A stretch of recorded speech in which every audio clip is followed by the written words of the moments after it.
Good evening, wonderful people, great Biafrans, wherever you are.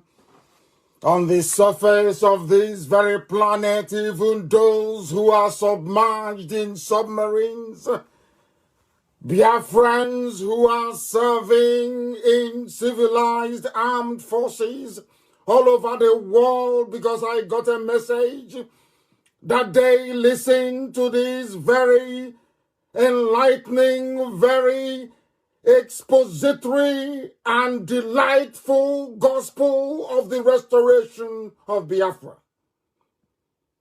And this evening, it doesn't matter where you are. It could be your morning, it could be your afternoon, it could be your midnight.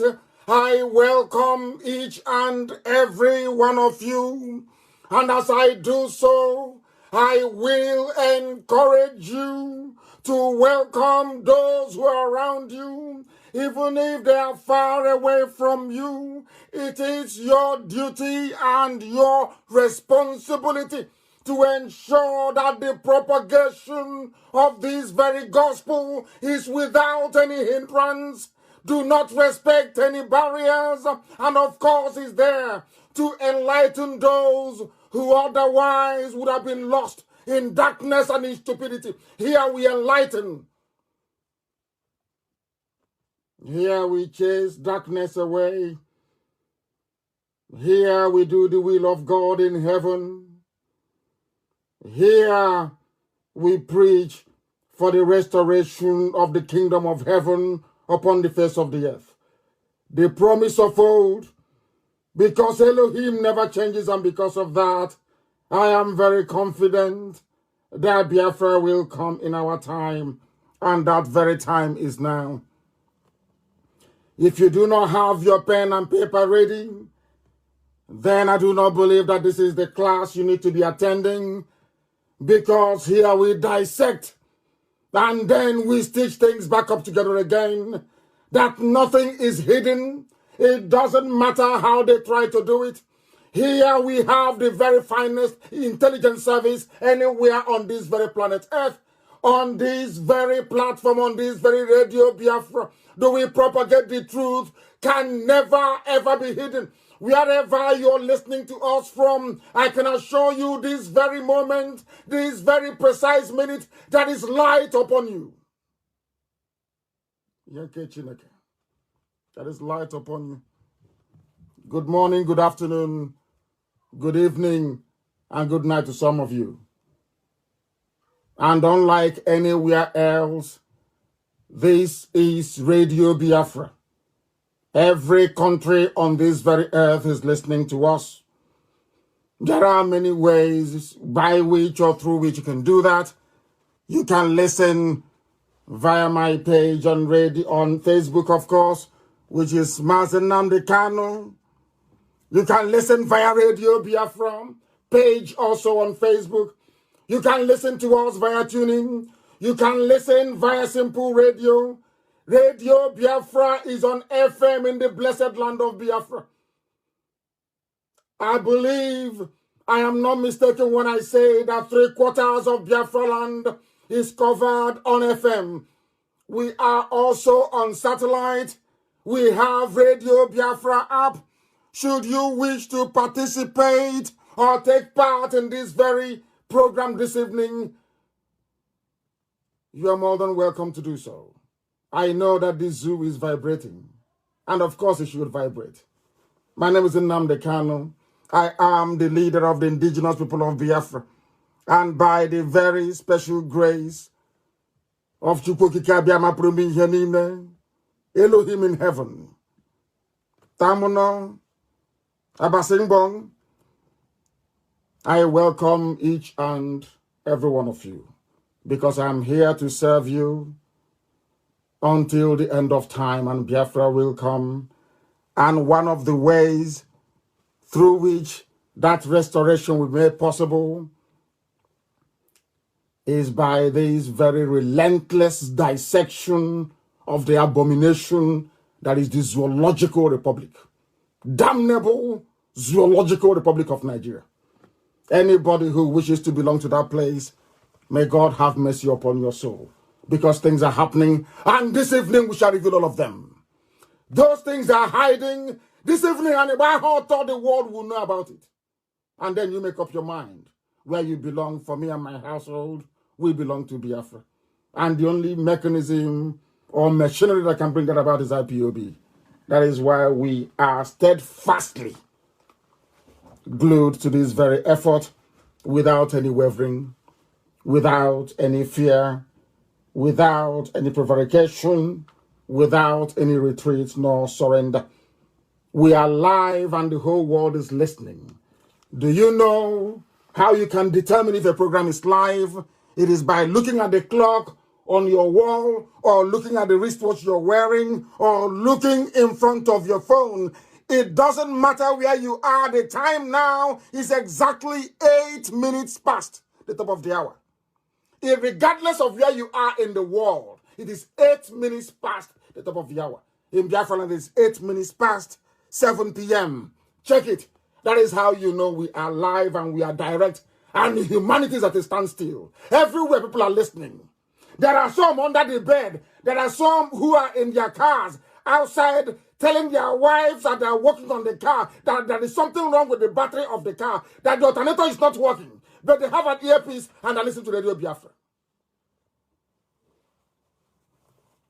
Humanity will bear us witness, because we have come that the zoo may fall. As always, we commence our proceedings this evening by committing it to the hands of Elohim in heaven. That same the God Almighty, the I am that I am, the Ancient of Days, the Ancient of the Ancients, the Creator of everything that you see around you. Nothing made Elohim. He was before time began. And his goodness lasts forever. And it is upon the promise of that goodness that we anchor this very restoration, that Biafra may come in our time. And we will show the whole world that black people are not animals after all. We want to prove it in our time, in our lifetime, and we're going to do it. That is why we say unequivocally that man cannot stop what we are doing. It doesn't matter who you are. You cannot stop it. If you're in doubt, come out on any social media platform, do a video and say to us, over my dead body will Biafra come, and you will see what will happen to you. Then you know that our mission is divine. That this very IPOB is not two, is only one. And its purpose is being fulfilled before our very eyes. We must pray wherever we are.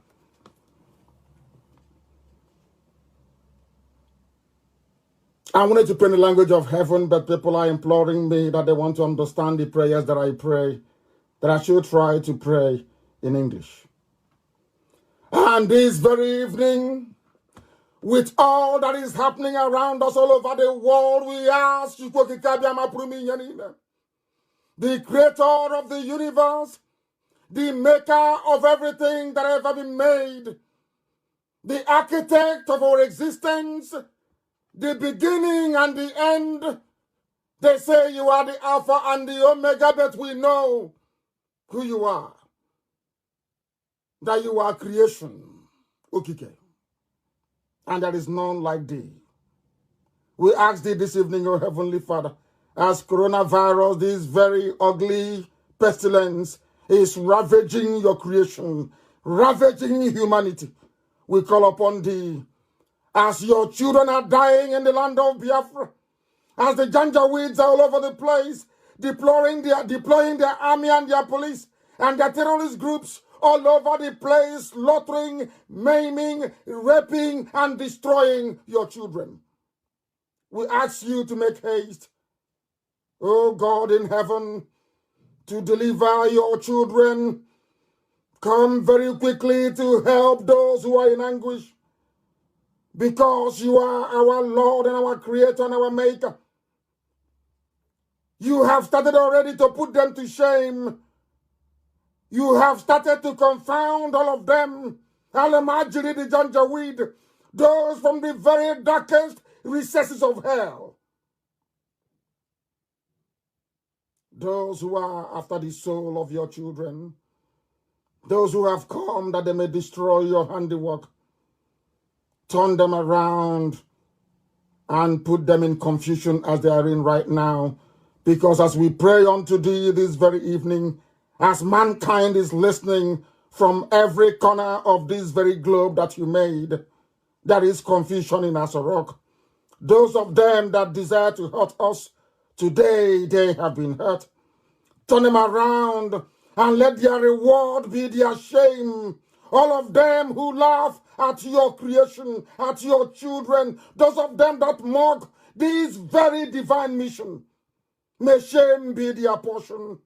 Let all of us that seek your face be able to rejoice and be glad in thee. That is why we say that we lift you up, O Heavenly Father. We lift you up, El Shaddai. We lift you up, Elohim. Look at how poor we are. People are impoverished. There is no food. There is hunger everywhere. Oil can no longer be sold. Those who are ignorant of the facts of life are now going to realize it in a very difficult and in a very painful way. But only you can have mercy. Only you can help us. Please do not delay. Deliver your children. Give us Biafra, that your temple may be rebuilt in Arochukwu, that your name may be exalted, praised, adored, and worshipped from every generation to every generation, now and forevermore, we pray. He said,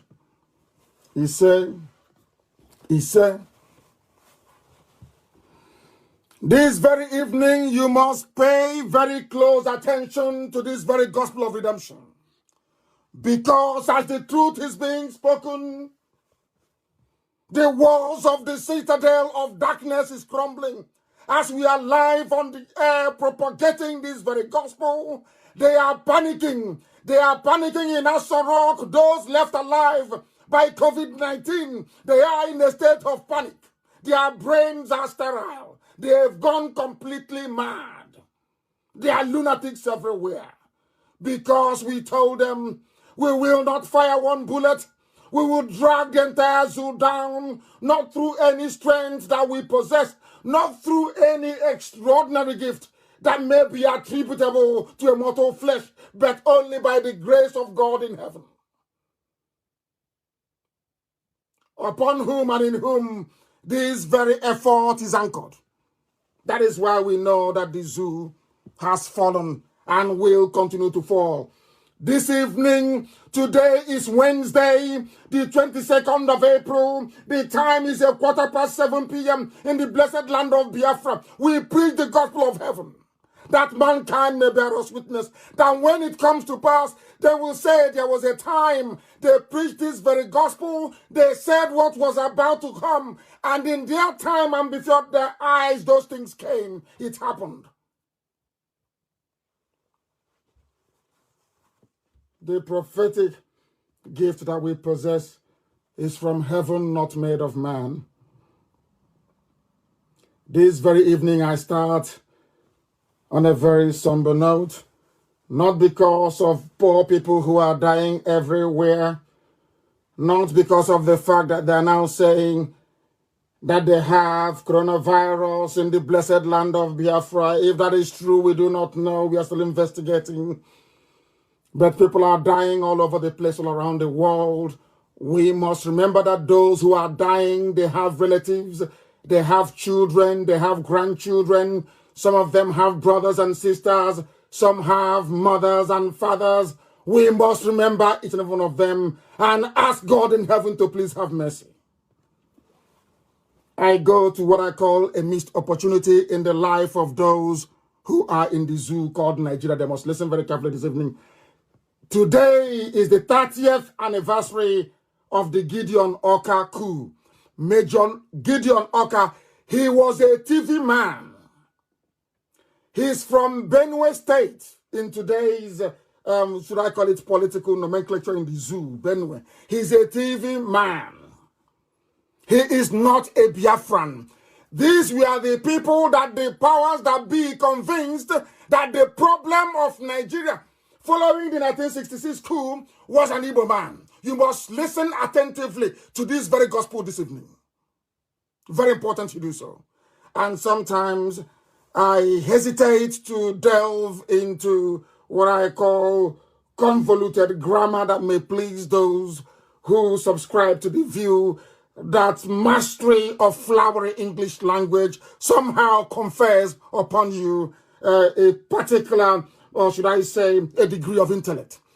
It doesn't wash with us. There are grandmothers who are listening, and for their sake and their sake alone, we tend to modify the way we present this very program, that our mothers and our fathers in the villages may be able to understand and follow this program. To the Alamajiri, it is very confusing to them. They will never ever understand, as I will be able to demonstrate later on as we proceed this very evening with this very wonderful rendition of a gospel from heaven itself. I am quoting verbatim what Major Gideon Oka said. So when I preach what I preach, people should not see it that I'm condemning a particular people. TV man is not Igbo. He is not a Biafran. Gideon Oka, 22nd of April, 1990, this was what he said. That's how we begin this program this evening. This is not just another coup. He was making this broadcast at the Federal Radio Corporation of Nigeria in Lagos when they attempted to take power from Babangida. Listen very carefully. I beg you in the name of God in heaven. Listen very carefully. This is not just another coup, but a well-conceived, planned, and executed for the marginalized, oppressed, and enslaved people of the Middle Belt and the South, with a view to freeing ourselves and our children yet unborn from eternal slavery and colonization by a clique of this country. He said this thing 30 years ago. 30 years ago, 22nd of April. The same thing that I am preaching. The same thing that Nnamdi Kanu is preaching. The same thing that IPOB is propagating. It is not a new philosophy. It is not a new ideology. Do you know why I picked this up? To let people understand that the words used by Gideon Oka are manifesting this very day. Are you not being marginalized, all of you in the Middle Belt? By the South, he was referring to Oduduwa and Biafra. Are you not being marginalized? This is Gideon Oka. In 1990, listen very carefully. He said, we are being marginalized. That is why we are doing this coup. We are being oppressed. That is why we are doing this coup. We are being, wait for it, enslaved. That is why we are carrying out this coup. Our children, even those we have not given birth to, even those that will come in the future, like those that will come in the year 2020, they will become eternal slaves to the cabal in Abuja, to the cabal which Abba Kyari represented before he died. Henry Gideon Oka saw this in 1990. 1990. I think he should be elevated to the status of a saint. If you are in Roman Catholic Church, in Anglican Church, if you believe in sainthood, I believe that Gideon Oka, he's a TV man, he should be elevated to the position of a saint. He said, the children we are going to give birth to, if we don't do anything now, they will become eternal slaves. You know what happened in Agatu. Some of you know what is happening in Benue State. Do you see that everything that Gideon Oka talked about is happening and unfolding before your eyes? Do you know why I'm dwelling on this? To let you know that once you receive a prophetic message like this, you must do something about it. And do you know the funniest thing? This very anniversary, this 30th anniversary of Henry Oka's coup against corrupt Bangida's regime, I'll read out the full text of the speech he made. Do you know why it's very funny? It was because of this coup that Babangida accelerated his move to Aso in Abuja. And inside Aso he called the Israelis. They designed the office so that nobody, even a light infantry, cannot storm Aso Rock and succeed in penetrating the office of the president. And surprise, surprise, at the 30th anniversary of Henry Yoka's speech or his coup, that office is locked. There is nobody there. The reason why you have such high level of security inside Aso Rock is because they know that middle belt officers are angry. They know that southern officers are angry. They know there are people who cannot tolerate the continued slavery of themselves, their wives, their fathers, their mothers, their children, even those unborn. That is happening today. Now you understand, don't you? Now you understand, don't you? 30 years ago. I said 30 years ago, Gideon Oka was saying this, 22nd of April.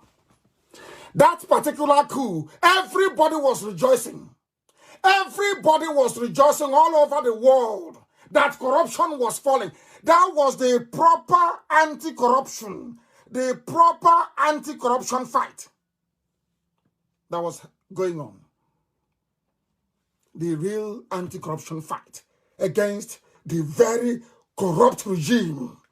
The very corrupt regime of Babangida. That some people come, I'm a Babangida boy. They are posing with it. But the man was insipidly corrupt. That is why when I see people support corrupt men, I go crazy. I go mental. I cannot handle it. Because evil is evil.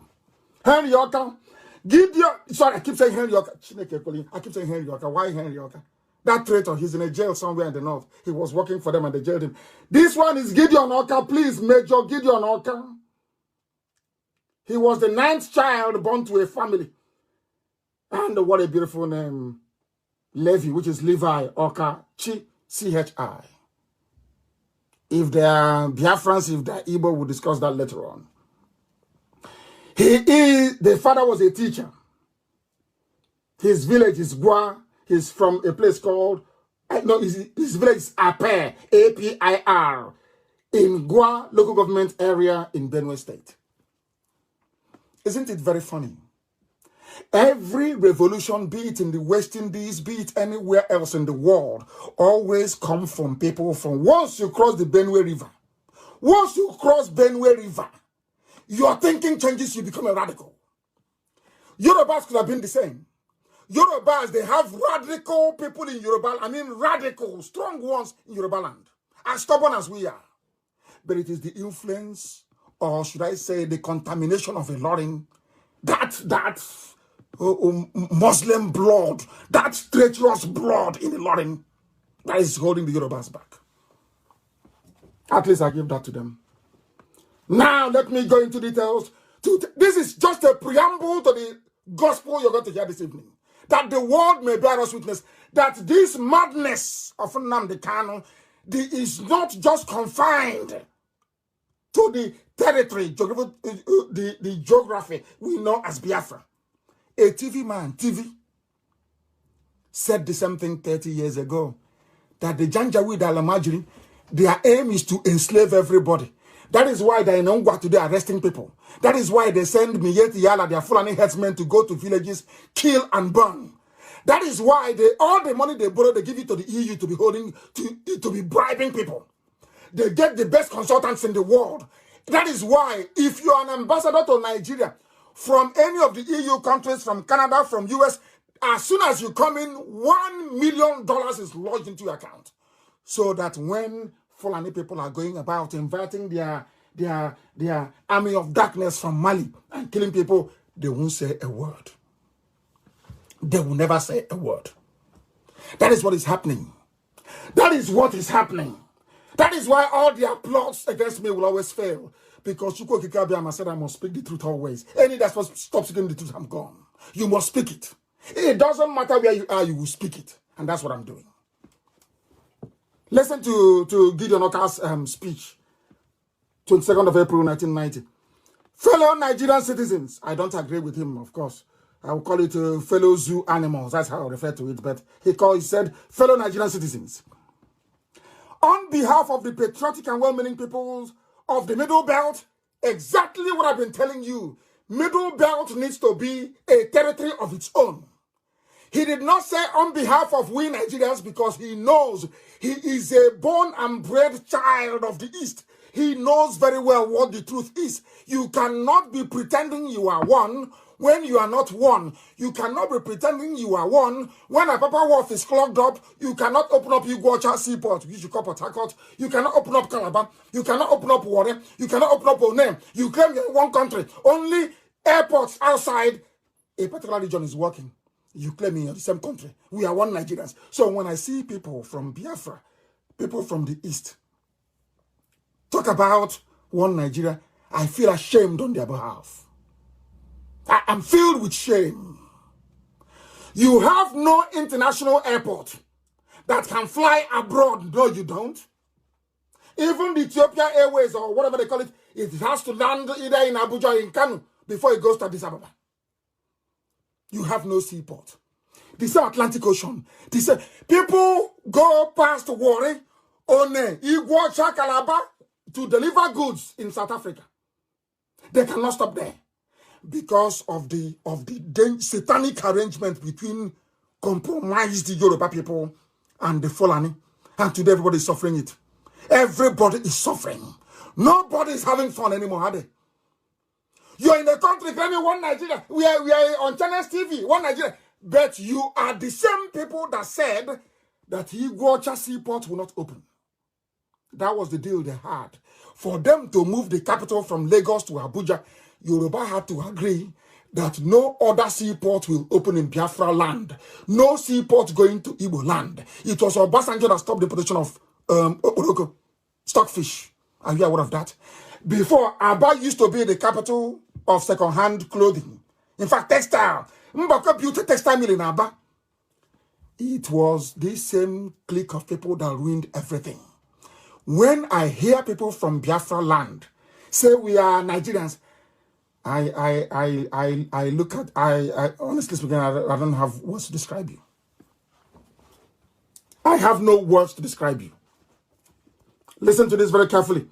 He said, on behalf of the patriotic and well-meaning peoples of the Middle Belt and the southern parts of the country, I, Major Gideon Orka, wish to happily inform you of the successful ousting of the dictatorial, homosexually centered, prodigalistic, unpatriotic administration of General Ibrahim Badamasi Babangida.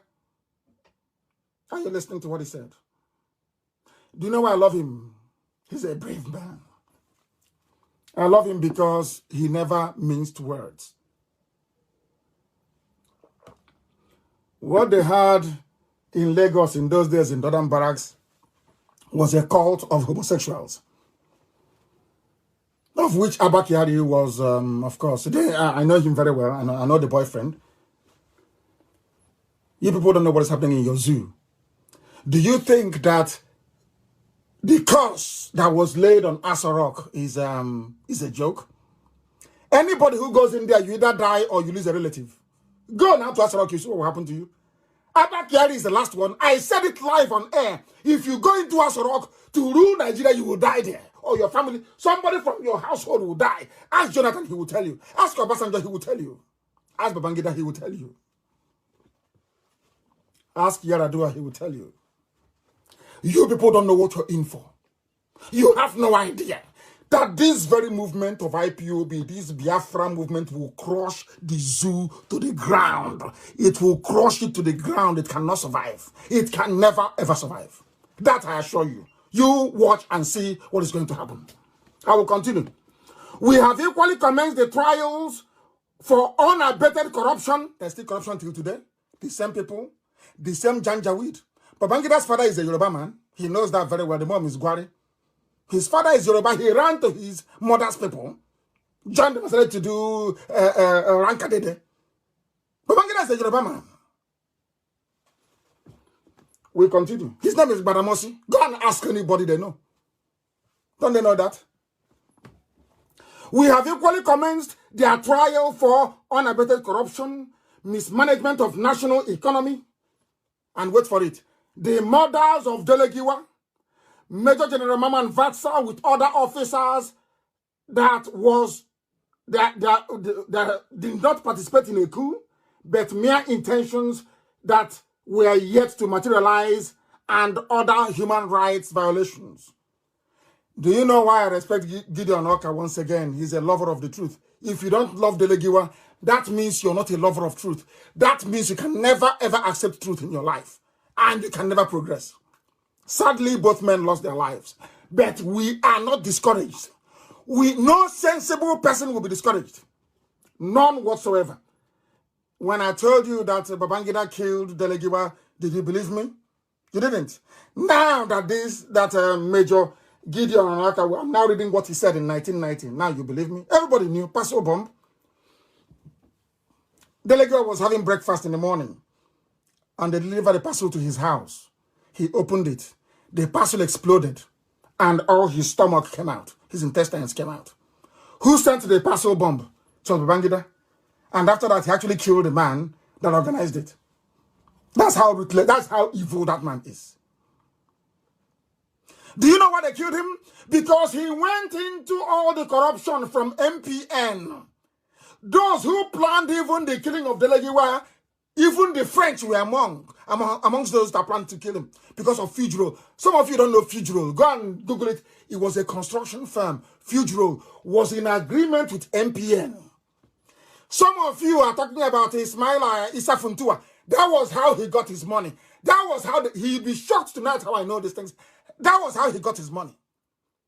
The corruption perpetrated by MPN with Fugro was so much that when Delegiwa died, Fugro representatives in France took out an advertisement in the newspaper and said they're very happy that he's dead.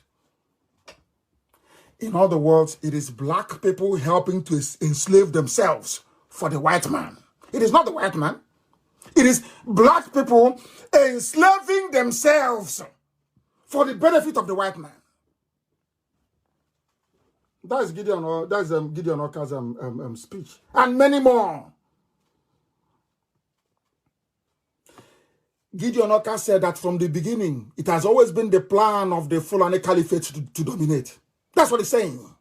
But these were the same people that lied to everybody, came into my nation, into my land, into Biafra, went to my own people in the coastal region, Ejo, Ibibio, Efik, and said to them, Igbo man is domineering. Look at what is happening to us today. Who is domineering who now? Who is dominating who now? And the same thing that they are doing now locally by selecting a few people, promising them 2023, they'll give an appointment to defend evil, is exactly what the Europeans have done to us. They select who goes into power in Africa. If they don't like you, as the French have done time and time again, they kill you. And your next door neighbor will be, who would want to own a house in Dubai, in New York, in Paris, in London. They will gladly go in with his village people to say, oh, good riddance, he's dead, let's leave him. African people is we are the architects of our own misfortune. Greed and repudiation of the truth. That is why I love Delegiwa. That is why I love Gideon Oka. I love him so. These are people who stood on the truth and paid dearly for it. But if we all keep quiet, then all their sacrifice will be in vain. But if we pursue this mission to its logical conclusion, then we have won, at least for their memory. I am making this announcement this night for people from Benue, TV people. Do you now see it? Do you now understand it? That exactly what we are doing, what I'm doing was what your own son did 30 years ago. And why everybody must support the collapse of the zoo. You must support it. You have to. You must. I remember a very clever chap.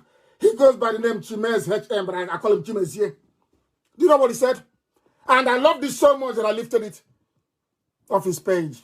Because I don't plagiarize. When I quote you, I give you credit. I'm not the one who came up with this. His name is Chimezie. Chimez HM is his name. And I will tell you exactly what he said. And that is exactly how I feel. He said, we are fighting demons. He said that the biggest demon we are fighting, there is a problem with our connection. But I don't know why Facebook keeps doing this all the time. I don't know what is wrong with them. Every other thing, on the same network, everywhere else is fine. It's only on my page that they're interrupting it. It's only on my, I don't know what is wrong with them. We are hitting them very hard, isn't it? If you don't understand what I'm saying, let the next person interpret for you. People should interpret for them on Facebook and on all platforms where this program is being listened to. We are decimating the zoo from the bottom up. There will be nothing left. Brick by brick, we are dismantling Asorok. Brick by brick. Listen to what this young man said. He said that the biggest demon we are fighting is ignorance. Do you know why? Because a black man, not all of us, I must say, not all of you who are listening, please, but a disproportionate majority of black people, we love evil. We love evil. If we don't love evil, you cannot tell me that a young man,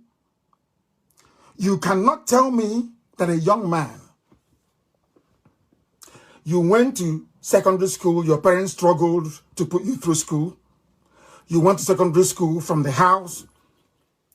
You went to a university where you never had a running water for one day, where you have to go down to fetch water in a bucket, in a tank, to be able to flush toilet that is on the 6th floor of your hostel. After going through all this nonsense, you came out, you went through youth service, where your life did not improve, where all the highlight of your month is looking forward to 30,000 naira payment. 30,000 naira that cannot buy you a flight ticket from Lagos to Abuja, a flight ticket from Iguacha to Enugu. You cannot. You're very happy. You come out of school, you're struggling, and then you go and buy a second-hand phone from the market. You come online and you start to defend evil in broad daylight. Now tell me how such a people can improve in life. Tell me how Africans can make progress.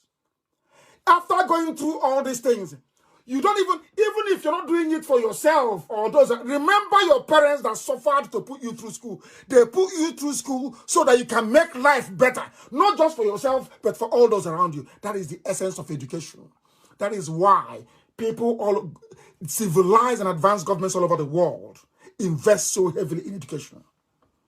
In the UK, they're about to discover a vaccine. But in the zoo, people are looking for bread to eat. Not even, what we're even fighting is hunger. Not even the man corona itself. We are fighting hunger first before we now meet the granddaddy, corona. How are we going to survive it when our immune system is depleted? If you don't eat, how can you boost your immune system to repel coronavirus when it comes? Now you understand, don't you? Ignorance is unseen. You need to understand something, that Europe is advanced today, or that China is relatively advanced in terms of technology, but their wickedness is still there, or that Japan is advanced, all this, of course they copied from the West. There was a movement started in Florence by the Medicis in Italy, long time ago. It's called the Enlightenment movement. Enlightenment. Because one day, the crowned heads of Europe sat together, all the rulers of Europe, they sat together and said, from now onwards, we test everything we do against reason. If we are going to do something, that thing must be reasonable. We are no longer going to pander to superstition.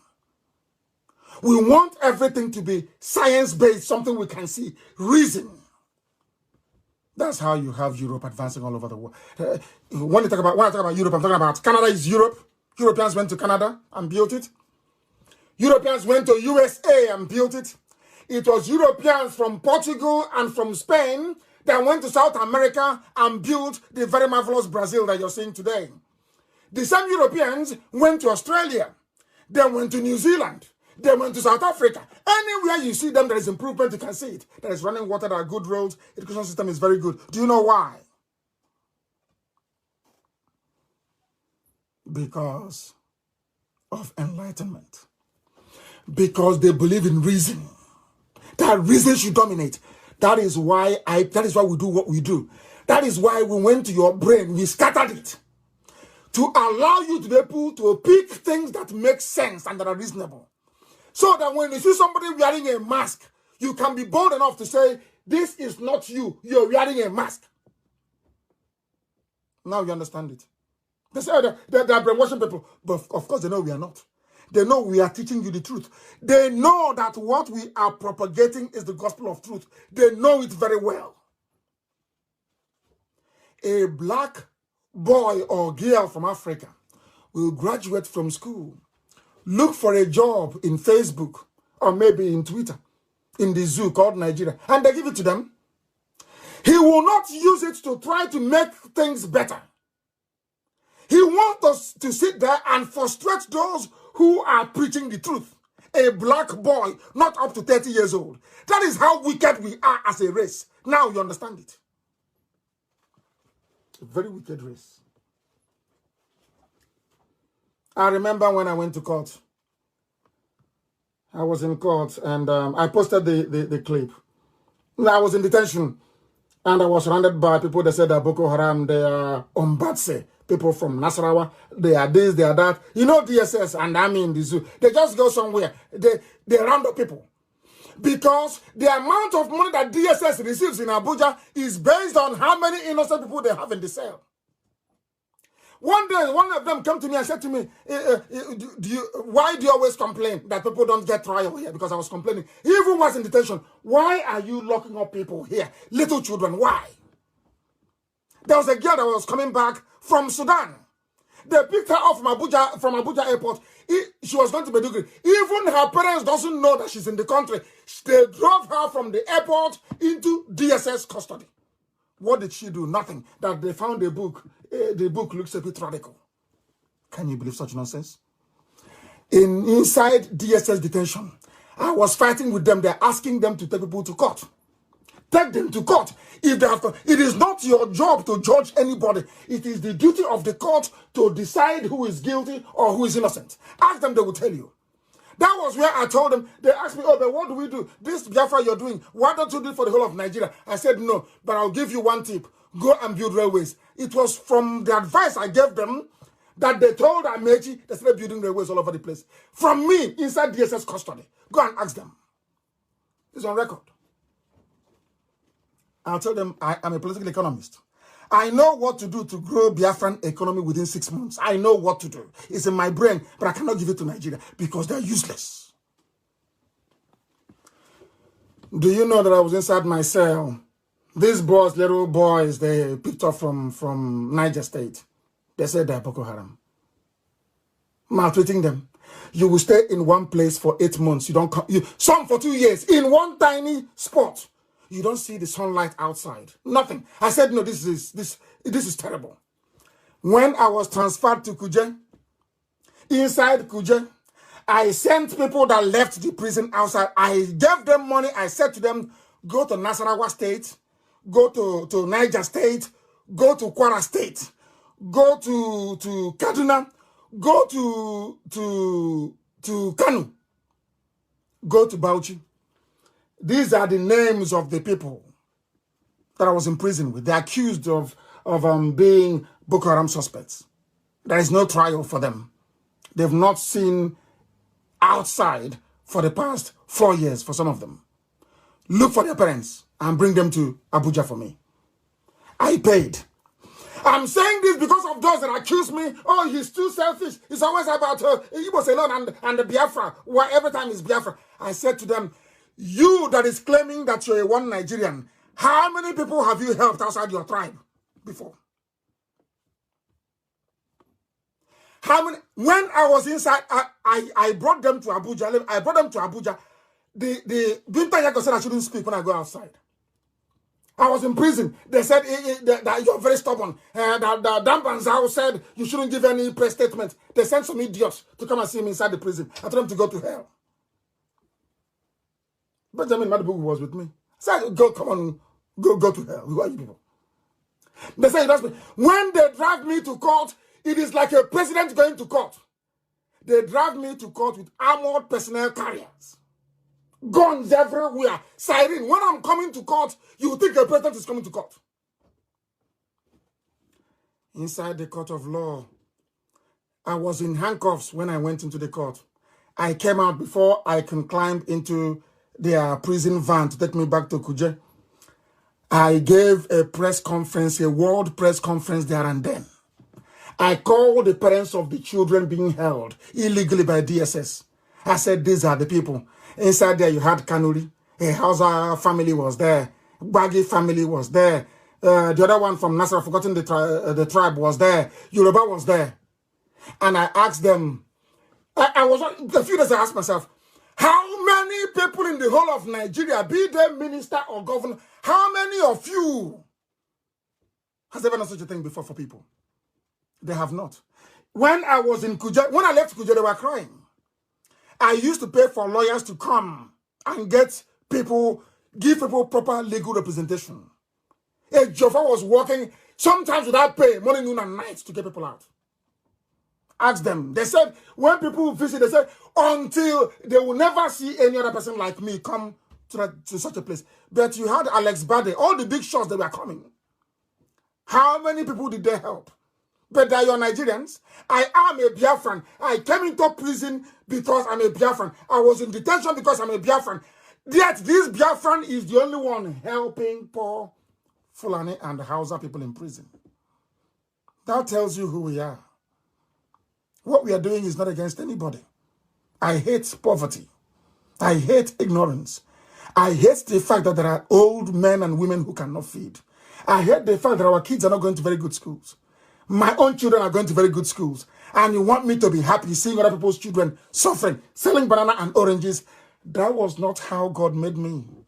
That was not the sort of child I was raised to become by my father and my mother. I was raised to fight injustice. And that's what we are doing. And that injustice also includes ignorance. It includes ignorance, and we must fight it. Chukwuka Biama did not send me to do this very work that I may become rich, maybe acquire cars or build mansions, or maybe I'll be basking in some stupid glory. I was sent that the kingdom of heaven may be restored upon the face of the earth, that Biafra may come. That is my one sole purpose. That is why I am indestructible. Indestructible. If you like, you try and see. I broke the cordon in Abakaliki. Therefore, he set up cordon with army and police. They come, their gun and said, I will shoot. I said, shoot. I broke their cordon.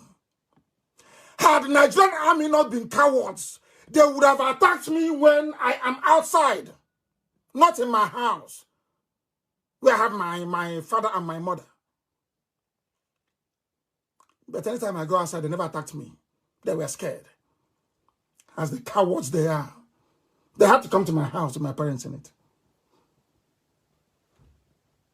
I went to Kulobia. Obia said, don't come to Kulobia. I said, you're talking rubbish. I went to Iguacha. They said, I went to Iguacha. Before we left, the hold up in Iguacha in Port Harcourt was 8 hours. They know I am destructively stubborn. If I say I will destroy Nigeria, God in heaven knows. Of course, he sent me. The zoo is gone. I can't leave you. The more you complain, this thing you're doing, the more I do it. The more you complain, this thing you're doing, the more I do it. You don't know who we are. You don't know IPOB. That thing you're asking us not to do is what we are going to do. That was why we shattered Twitter yesterday. Only an order that was given within 2 hours. Twitter itself was even crying that we should take it easy. Do you see how determined we are? Is anybody paying us? These are the same people contributing money to run IPOB for them. Because the finest army in the world is a volunteer army, not the one you conscript, not the one you do by force. Willingly. That is why we are formidable.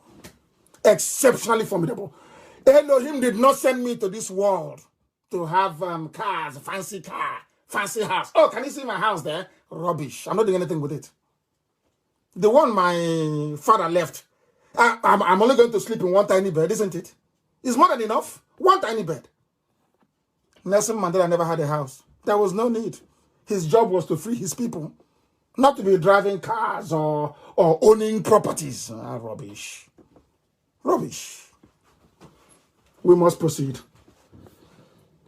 Biafra is the last miracle on earth, and it's going to happen, and you will see it. They're at a time when things can no longer be the same.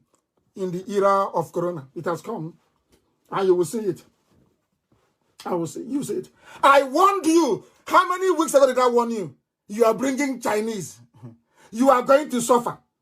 You are bringing Chinese. You're going to suffer. None of you listened. He said, oh, Nnamdi Kanu, he's making noise. He's making mouth. Has it not happened? And I said to you, when you start to die in Nigeria, when you begin to die, remember my broadcast. I told you, I warned you only 3 weeks ago that the coming of the Chinese is your doom. And surprise, surprise, I'll read it from Daily Trust. I'll read what Daily Trust says here. Over 150 people died in Kanu between Friday and Saturday of last week. And they have been buried in 3 cemeteries, heightening fears that they died because of an ailment they don't know. Did I not tell you? When the Chinese come in, you are going to die. And you know, do you know who brought them in? The same people that you are talking, oh, say, hey, who is the chief of staff? People are now talking about chief of staff as if it's just a campaign. People are going on a campaign. Oh, this is Aisha's list. This is Simon Da's list. Oh, this is the list of King Gibe. Hi! And I keep asking myself, are you sure these people are human beings? These are the men. Because the office is locked. There is no Abakiyari. They need to knock it down. The Chinese are looking for people to experiment with. The Chinese want to take over your resources. They came to run your government. The same way that the Russians are helping Assad to run Syria. I told you. Did I not? It's not up to 4 weeks. Have you all forgotten what I said here on this radio station? That the Chinese will come. Now they have come. When people begin to die, you know those to hold responsible. Who are the people dying now? The poor people in Kanu. Because they have started the experimentation. Many more will die, unfortunately. Many more will die. I'm sorry to say this, because you don't listen. As our brother said, you have ignorance growing inside your brain cells. You have no conscience. Ignorance everywhere. This is the price of ignorance. When people are ignorant, they go to the toilet with a bucket of water. When people are ignorant, there is no light, they run generator. When people are ignorant, they have no roads. When they drive, they fall into a ditch and they die. When people are ignorant, their graduates don't get any job. When people are ignorant, their children can barely feed. When people are ignorant, when there is a pandemic, they are all abandoned to die. When people are ignorant, the army will kill you. When you're ignorant, the police will kill you. When you're ignorant, a politician will give you 2,000 naira to buy your PVC and your life is gone. When you're ignorant, you look for God. You look up to God for a solution when the solution is right there in front of you. 150 people dead. What killed them in Kanu? They don't know. It's a mystery illness. How can there be a mystery when there is corona? Why can't people be honest? All the grave diggers in Kanu now, they're working overtime. And you know the zoo, for them to say 150 people died, you know how many that may have died? And I'm warning people, if you're living in Kanu, please do not come to Biafra land. Stay there. You like Ubawasa? Stay there. And don't bring this nonsense to us. Although we have spotted some Chinese in the Ebonyi state. We'll get to that later on. One thing, and I told you, when it happens, you know those to hold responsible. All the Majiri children are dying in the north. They are killing them. Saying, oh, we are dispersing them to states. No, they are not. They have brought in the Chinese to use those children as guinea pigs, and they're all going to die. That's what they're doing. Their own children are in Dubai having fun. They're all over the world having fun, driving fast cars, buying power bikes of $400,000. You, the ordinary people that IPOB is trying to save you, you're there defending people who are criminals and have been so for a very long time, that Gideon Oka, Major Oka told you in 1990 that these people, look at the way they are going to enslave you. And in your own backyard, as is happening now in parts of Yoruba land, the Fulanis are there sacking them in Ondo State, as Gideon Oka said. As Nnamdi Kanu has been preaching, as IPOB has been preaching ever since. It goes in through one ear, it comes out of the other one. Now who is suffering? Who is suffering, I ask you? When you are born into wickedness, as a child, you went to school, a university, you have no empathy. What is happening to other people doesn't affect you. You have no human feelings. And I keep wondering, what sort of world did you emerge from? You're telling me, and I'm the guy trying to spoil Nigeria for us. So how many Nigerians have you helped? I'm telling you what I did from prison, from detention. How many, all of you talk, I'm a Nigerian, and Nnamdi Kanu wants to break Nigeria for how many people have you helped? I'm not asking you to be, perhaps comfortable as some other people are. No, even through advocacy is helping. When you come out to revolt, it is helping. When you come out to demonstrate, it is helping. What have you done? Nothing. It has left some people to argue that this revolution we are calling for, this revolution that people of conscience are calling for, may actually start in the north. And they cannot hold it. That is why they don't like radio. They don't like me preaching, not because what I'm saying is a lie, but because they don't want the Alamajiris on the street in the north to be aware of what they are doing. I call it the Niger Delta experience. They told you, Igbo man is your problem. Igbo man is your problem. You're looking at an Igbo man doing nothing to you. Your own brother, your own fellow Biafran. You answer the same name. You speak the same language, everything. And then they went to Abuja to go and rally for Abacha. And then their eyes opened. They said, all the oil money is here, they're spending it. Now, from that day, they realized that the reason why they brought divide and rule, Igbo man is your problem, is when there is a problem in a family, you are messed up. You can no longer solve it. It's an internal problem, a very, very difficult one. Ask them in Sudan and they will tell you. They will tell you.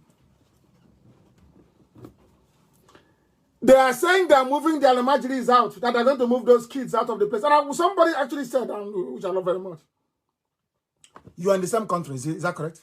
Hey, our nation, one Nigeria, indivisible, one Nigeria. And I'm asking you, you have been to America, yes? You've been to all countries of the world, not just the US. In America, how many wives did they marry in America? Everywhere you go to, how many wives? There is a uniform law. If you're living in an Arab country where people are entitled to marry 4 wives, that's entirely up to them. They do. But where I come from, by virtue of Western influence, they said it is 1 man, 1 wife. But in the north, it is 1 man, 4 wives, 5, 6, 7, 8. They give birth to everything. And once you're giving birth to in the north, in Kanu, you answer Kanu. Because there's no father, nobody. You answer Kanu. They give birth to you in Funtua, you answer Funtua. They give birth to you in Katsina, you answer Usman Katsina. Because there's no father, Almajiri, everywhere Almajiri. These are the things that Gideon Oka was warning you about. But this time around, those Alamajiris that they have been convincing over the years, doing Rankadede, using them to put them in the army and in the police, give them AK-47 to come to the south and be killing people. They are now going to realize that these same people have been using them as well. What did those cow-loving illiterate Alamajiri do? They have been making matters worse. People are suffering from coronavirus now in Kanu. They want to disperse the children. The Chinese have told them, move these children away from here. They are now carrying all those diseases to all the states of the north. What Bill Gates and the wife said is about to come true. And who are the culprits? Don't blame the Alamajiri children in the north. you're going to blame all those you have in Aso Rock, all of them. They are the ones bringing this death. They are the ones bringing this death in. And I warned you that it will happen. And that's I can see what Facebook is doing. Anytime we try to go over, we try to get to 14,000 people, they cut it. And then they reinstate it. If you're disconnected, you go back and you log on again. That's what they're doing. All the other systems I'm using are fine. But the particular device I'm using to stream on Facebook, anytime it gets to near 14,000, they cut it. And who is doing that? A Yoruba graduate that went to school and read Karl Marx, read Montesquieu, read Emmanuel Kant, all the great philosophers. Maybe, who even knows, maybe read Homer's Iliad or Tolstoy's War and Peace. All these things, they may have read it. And maybe he was there as doing philosophy 101, being a radical. Look at what they're doing. These are Yoruba people, Yoruba kids. They are graduates. They're in Facebook. All they're doing is to make sure that the truth will not come out. And you want to go back and have electricity? You want to have good roads? To say, hey, this is our country. Hey, who did you offend though? You offended yourself. Your ignorance offended you. Your wickedness is your offense. Look at what Gideon Oka preached 30 years ago. It's what I'm telling you today. And people are listening as if they have just descended from the moon. The same thing that the reason they gave for the attempted overthrow of Babangida's government. There was an officer that died at Durham Barracks. They wanted to kill Babangida. The man threw himself, I think it was his ADC, threw himself in front of the bullets.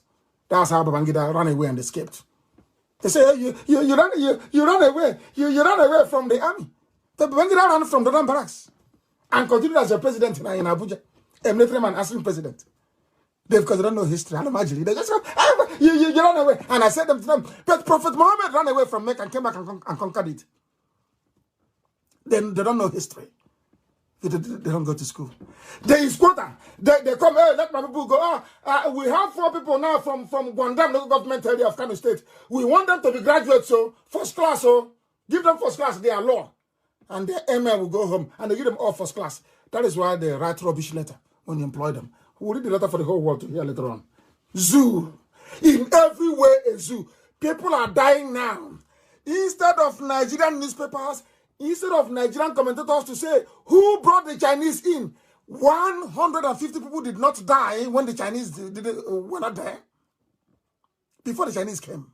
There was nothing. People were not dying. All of a sudden, now the Chinese are there. People are beginning to die. And you're telling me there's no correlation? It's just a coincidence? Of course it's not. Deliberate. Deliberate mass murder. That's what is happening. Some of you are pretending you don't know. Nnamdi Kanu is causing trouble for us. So you're waiting for your turn. When it gets to your village, typical black man, full of ignorance and wickedness. I preach it.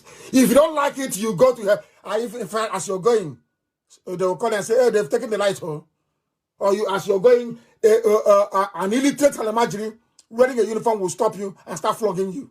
For no reason. That is the price you're paying for your ignorance. That is the price you're paying for supporting evil. Is it very clear? We must continue. They are spreading COVID-19 now from Alamajiri, from Kanu. They have gone there and infected them and are now moving them to all the states around. You hear what happened to the zoo. What is the time now is, what is the time? Is 6 minutes past 8 p.m. in Biafra land. Write it down. Write it down. The only savior will be this vaccine that Britain is fighting to produce within the next 2 weeks. That may be the savior. Or else, 150 dead. That even right now they're digging graves, burying more people. Burying more people. Burying more people. And some of you claim you don't understand what is happening. We are going to evacuate Alamajiri to their states. Is it now in the middle of a pandemic? Instead of you in Kano State to head them together in one place and see what you're going to do with the 4 or 5 wives you marry? No, we are going to send them to their states. How do you know their states? Some are from Chad. Some came from Niger Republic. Some are from northern Cameroon. How do you know? This is what I keep saying to people who are from the south of the zoo. Why don't you reason? In the south, you have Atlantic Ocean as your neighbor. In the north, there is no neighbor. You come and go as you please. Nobody knows which local government they come from. Most of the people holding Nigerian passports are Chadians, people from the Niger Republic and from Cameroon. They all speak one language, Hausa, and that's it. And they think they are doing it to cheat the South. They think that the reason why it is to cheat the South. They don't know they're storing problems for themselves. 150 dead. A Nigerian is telling you that 150 people died, and you believe it? It's 150. It's over 1,000. You know the way they are. They want to evacuate them to their states of origin, according to the Gandola himself, the looter, the criminal. All of you saw him on video, taking bribe. These are the people fighting corruption. That was what Gideon Oka, God forbid, Gideon Oka, that was what he was saying 30 years ago. The likes of Kanu State Governor, Alamajiri Governor. Has it done on all of you now? Are your eyes now open now? Have you seen it? That this message we are preaching did not start today. Other people who are not Biafrans, other people who are not Igbo, other people who did not fight the war for Biafra, other people who have seen South, he was a major in the army. And he said, we better divide this country. Now you understand it? The only difference between myself and Gideon Oka is that his boundary is up a bit north, more than mine. And those people that he said should be removed, they are the ones that went Sharia later on. Obasanjo gave them Sharia. Obasanjo gave them Sharia. But when you want to ask for, when you agitate for freedom, they say no. But when the Al-Majri in the north, when Janjaweed agitated for Sharia, you gave it to them. Because Obasanjo is scared. They control the army. You think they're stupid? They control the army. They control the police. If you like, they shoot you. And that's without being end of you. You go to Amnesty, they will write one report, and then you go to Britain. Britain will tell you that worse things happen all over the world. That is just life. Do you see the mess you're in? Do you see the mess we are trying to dig you out of? Both physically and mentally. And imagine, you did not dispatch them before the Chinese. Now the Chinese came. China told them, dispatch with the disease, go in and multiply. And it is going to multiply in the zoo. And they're in a hurry now. Because the vaccine is going to come out very soon. They're in a hurry to kill as many as possible. And these are what you call your leaders. Elder statesmen. These are the idiots that brought Chinese discriminating against black people inside China, killing black people inside China, humiliating Africans in China. You went and you brought them. And you're saying you're a leader. And you are clapping for them. You're clapping for them. Hey, tell me why God will not punish you. Just tell me why you should have electricity. Tell me why you have a good road. Every day you lament, every day, hi, who did this to us? So you did it to yourself. We are showing you the way out for everybody. For everybody. If you don't know, let me tell you. Let Jubril come out now. He cannot come out. He's trapped in Cuba. To divert attention, started writing rubbish yesterday. Yeah. Because we slaughtered them on Twitter. Only one command. Only one command. The zoo, we are crying. And today, they did RNG. Go and ask any governor in your state today. They are holding a meeting. They held a meeting with Jubril. Not face-to-face, but by the phone. Via teleconference. Do you know why? They don't want them to come to Abuja. After people have been going to Abuja, they don't receive the EU delegation in Abuja. Why? How come the governors cannot go to Abuja? They cannot go to Abuja because the clown there is not Jubril. Jubril is trapped. The one that can speak passable English is trapped in Cuba. They think we're stupid. But we know. Ask your local governor now. Call your governor and ask him. Did you have a meeting today with Mr. President? He will tell you yes. Did you go to Abuja for the meeting? He will tell you no. How did you hold the meeting? It was teleconference. They wired the call to Cuba, to Havana, Cuba. because the idiot is still trapped there. They put it, I told you that the thing in Asrock cannot speak. He is taking photos inside Asrock, yes, and video. Then do broadcast from Asrock then. Do broadcast from your office in Asrock, let's see. He cannot. And none of you say, President Buhari, choose your chief of staff wisely. All these commentators you have, most of them Yoruba, they know the truth. But out of a combination of fear, ojo, fear, they cannot stand up and say, Mr. President, how come you have hole in your neck? What is the hole doing in your neck? Answer us. When you ask them, what is the hole doing in the neck? They say, leave it for us like that. Somebody that claims he or she has a PhD. You're a doctorate in something. And somebody is wearing a mask with a hole in the neck, visible to the whole world, that they called them yesterday and asked them, what is that hole doing there? Today they called the governors. Oh, don't listen to Nnamdi Kanu. Those boys that ask, I said, if you doubt me, call your governor now. Leave this program, call your governor and ask your governor. Did you have a meeting today or not? With who? Did you go to Abuja? They said, oh no, it's coronavirus. We don't want to go to Abuja. But they claim the EU went to Abuja. EU went to Asrock. So if EU can go to Asrock, why can't you go to Asrock? To tell you categorically that the dummy they put there is just somebody wearing a rubber mask, a face like Buhari. That's all. All he does is to wave. And you are in one Nigeria. The same thing that Oka said. You see that God we serve is miraculous. The same way God gave humanity Donald Trump is when Donald Trump leaves office that the world will appreciate him. The same way that God in heaven gave humanity Donald Trump.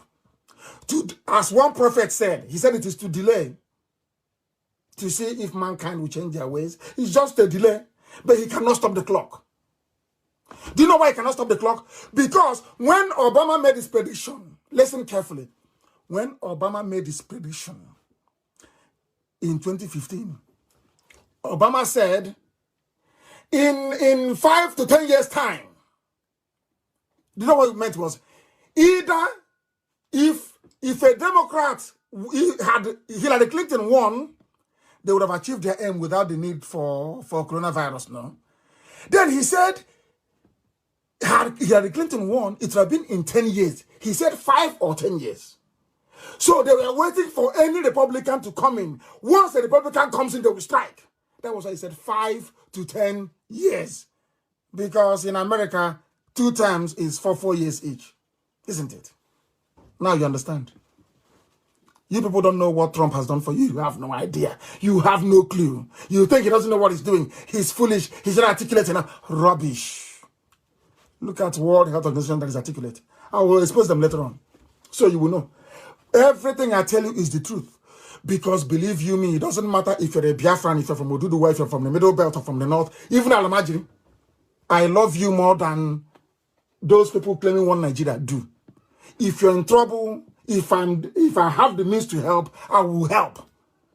That is what, but they can never help you. They can never. Not in a trillion years, they will never help you. That is the Biafra we are building.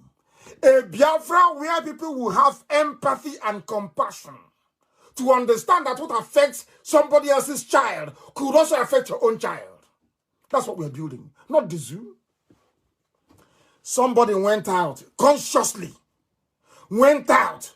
All your microbiology professors, they could not develop a vaccine. All you do is see them on channels. This coronavirus is a pathogen. It's traveling. It's traveling, you know. But you're a professor of microbiology. Why are you not in your lab coat trying to give us a vaccine? All those years you claim you went to school and prophesying as a professor, what did you achieve? Everything is on a piece of paper. Everything is theory, no practicals, nothing. Other people looking for this vaccine, they're not professors, ordinary people. But you answering bogus professor of microbiology, Obafemi Awolowo, Ile-Ife. Can you please show us the efforts you're making to produce a vaccine. At least you're a professor. And what is happening now is the virus is moving. The government needs to listen to us, the way the virus moves. Hey, I'm not asking you about how the virus is moving. I'm asking you as a professor of microbiology, a prof. You want to be called prof. We call you prof. Prof, what are you doing about finding us a treatment or vaccine for this very dangerous microbe? You read microbiology. He's waiting for 2023 as a dawn to rig election. And that is the country you want to belong to. A country where you have no president, where your vice president is not a... I've been begging my Yoruba brothers, where is your own flesh and blood, Yemi Osinbajo? Of course, I don't want anybody to die. But I couldn't help today but feel somehow, you know, I wouldn't call it, I don't know what to call it. I felt that El Rufai deserved a little bit of, he doesn't deserve anything. He's an evil man. Let me not even go there. But the way he did it, he had a bit of class. I am not well. I follow the regime. Now I'm better. Is that going to stop him from being the governor of Kaduna State? I'm asking all these idiots in Aso Rock hiding Osinbajo and Femi Adesina. Why are you hiding them? There's somebody, Boris Johnson was sick and he said, I am sick. Now I have, because once you announce it, that was what killed Buhari. That was what killed Abakari. Once you do all these things inside the house, you don't let people know. Nobody can pray for you. Boris Johnson said, I'm sick. Everybody wants to pray. Everybody, because he's a nice man. Not minding, you know, he's a British Prime Minister. He's a nice man. Hard-working, nice man. People wanted to pray for him. Goodwill. Ordinary midget like El Rufai, midget, another carbon copy of Satan. As small as he is. That is how his evil is 10 times his height. He came out and said, I am sick. His fellow Al-Majri Janjaweed, they started praying for him. Today he's better. But all of you are hiding. If Osinbajo is sick, you tell us he is sick. This is why, because I know what they've done to him. They are killing off everybody that knows about Jubril. And they cannot hold it. For 3 more years, it's impossible. We are here. IPOB is here. Nnamdi Kanu is here. Let coronavirus finish. Then everything is over. But right now, we are feeding the whole world with the information they need. Every head of state now is aware that the face they are seeing of Buhari is actually a mask. Now they're even running from their own governors. Now they cannot be the governors anymore. As I told you, that if you're in Aso Rock, why can't you call? After all, the governor of Borno State went to see you. That's what we are told. That he met the governor of Borno State. So why can't you meet the other governors then? You met the EU, a delegation. Why can't you meet the governors? Because that thing there is not, it's for Photoshop. Waving and smiling. You know, we're holding them in a bad place. I didn't have John, and they know it. And they're crying. If you listen to Radio Biafra and you don't learn anything, then you know you're a Tibori, but you're destined not to learn anything in your life. Because here we break it down. Can you believe that grandmothers, 90 years old, listen, they are listening right now in Biafra land? How they understand the type of grammar we are speaking, I don't know. But they understand. And they even interpret for their grandchildren what is being said. Because truth, like music, is a universal language. If you hear the truth, you know. Everybody is going to pay the price that Gideon Oka spoke about. Everybody is going to pay the price that I warned you about 3 weeks ago. This Fulani misrule, this thing that these Janjaweed are doing in collaboration with Channels TV, in collaboration with Punch Newspaper, in collaboration with Yoruba Media, all of you are going to pay a very heavy price. As I warned you, if the Chinese come, you will die. Are you not dying now? All over the place? In Kanu, at least. This supporting of evil of Yoruba media. You know, people, they love to misunderstand me. I say Yoruba media, I did not say Yoruba nation. I did not say Yoruba people. I said some of them. Some, and I will continue on this line of attack until they repent. Some of them are evil. Evil. They are the ones supporting this edifice of criminality. A country without a president. A country without a vice president. Hey! That even ordinary... Hi, I'm coming to that later on. Let me just hurry up and get there. All those people that call themselves done. And everybody holding a degree in political science. From this night, go to where your degree is, bring it and burn it. I'm sorry to say, it doesn't matter if you're a Biafran, if you're from any... Go and bring it and burn it, because the idiots that taught you when you're university, they're useless. You didn't learn anything. You didn't learn anything. My own rudimentary knowledge of government I got from a secondary school is better than you cannot, we can't compete. And I will tell you why. If your child is studying political science, withdraw them from Nigerian university, because it's a very useless place. You are going to make them more foolish than they are, as long as Al-Majri is in power. Ordinary chief of staff position. It's something that they're voting for. It's not election. Unbelievable. Unbelievable. And as I warned you before, how old is Abba Kyari? They said he's 67. I want that very picture to be posted, actually. They said he's 67. And how old is Buhari? 77, they claim. Of course, it's a lie. He's 77. Hey, unbelievable. 77. And everybody caught coronavirus, but not him. And you're telling me that Buhari is alive. Buhari had a major brain surgery. The man was a vegetable. He was incoherent. Didn't know if he was going or coming. That man that was a skeleton is now 40 years younger. That man that walked hand in hand with Abba Kyari, they sit together in the same meeting, did not catch coronavirus, no. But Abba Kyari has it. The rest of the cabal, they have it. El Rufai had it as well. Buratai has coronavirus. He's treating himself. He has it. He's now in... He managed to enter Niger Republic yesterday. He's there now, receiving treatment. He fled to another place by road, sending Air Force to throw bomb from the air when he's running on the ground, running to Niger Republic. I'm lying to all of you. Somebody who is 77 years old, with a history of medical condition, brain tumor, did not get corona. It is somebody who is 67 that got it. And Erufa, I don't know how old he is. That midget, I don't know how old he is. And you're telling me you're reasonable. You're telling me you have brain and you can think. You're intelligent, yes? Intelligent. Hey, Zualamni, unbelievable.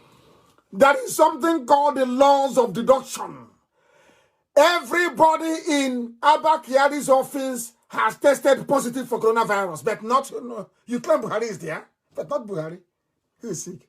And he doesn't wear a mask when he comes out. Hey, zoo. You're not zoo for nothing. Nigerians, I'm telling you, you are not zoo animals for nothing.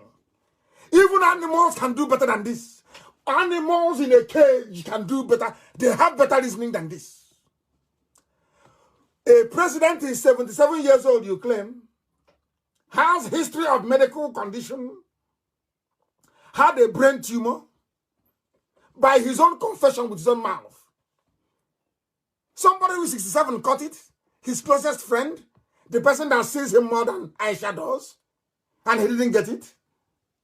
And the staff of this very man, Abba Kyari, his staff, they all have tested positive for it. Young men and women. A 77-year-old man on medication, on life support more or less, did not get it. Hey, Nigerians, you people, God should just come and wipe out the whole place. You people are useless, beyond belief.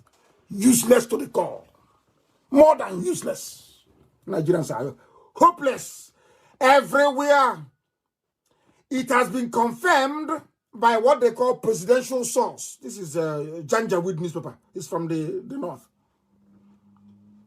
That all persons, everybody that met Abba Kyari is in trouble. It is here. And you're telling me it's a 77. Baba go slow. Baba is going slow. Hey, zoo. Hey, zoo. Unbelievable. Nigeria is a joke, honestly speaking. A very big joke. And the people are suffering.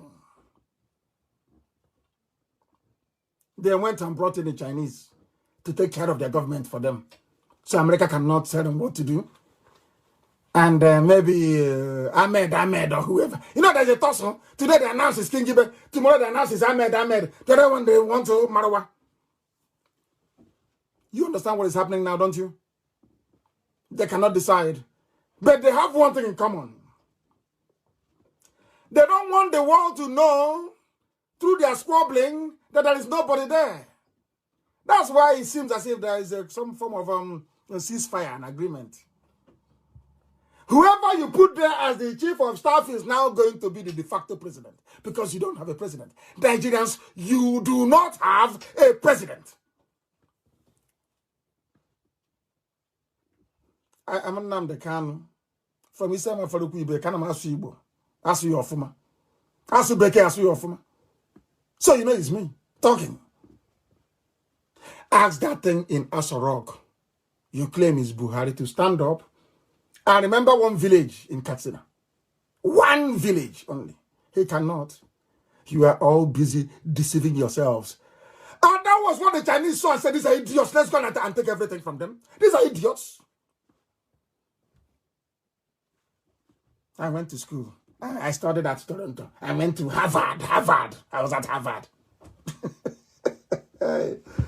If this is how people that went to Harvard behave, my children will not go to Harvard. I'm telling you the truth. It's this complete disgrace. Nigerians and that useless country, Nigeria, is an abomination before man and before God.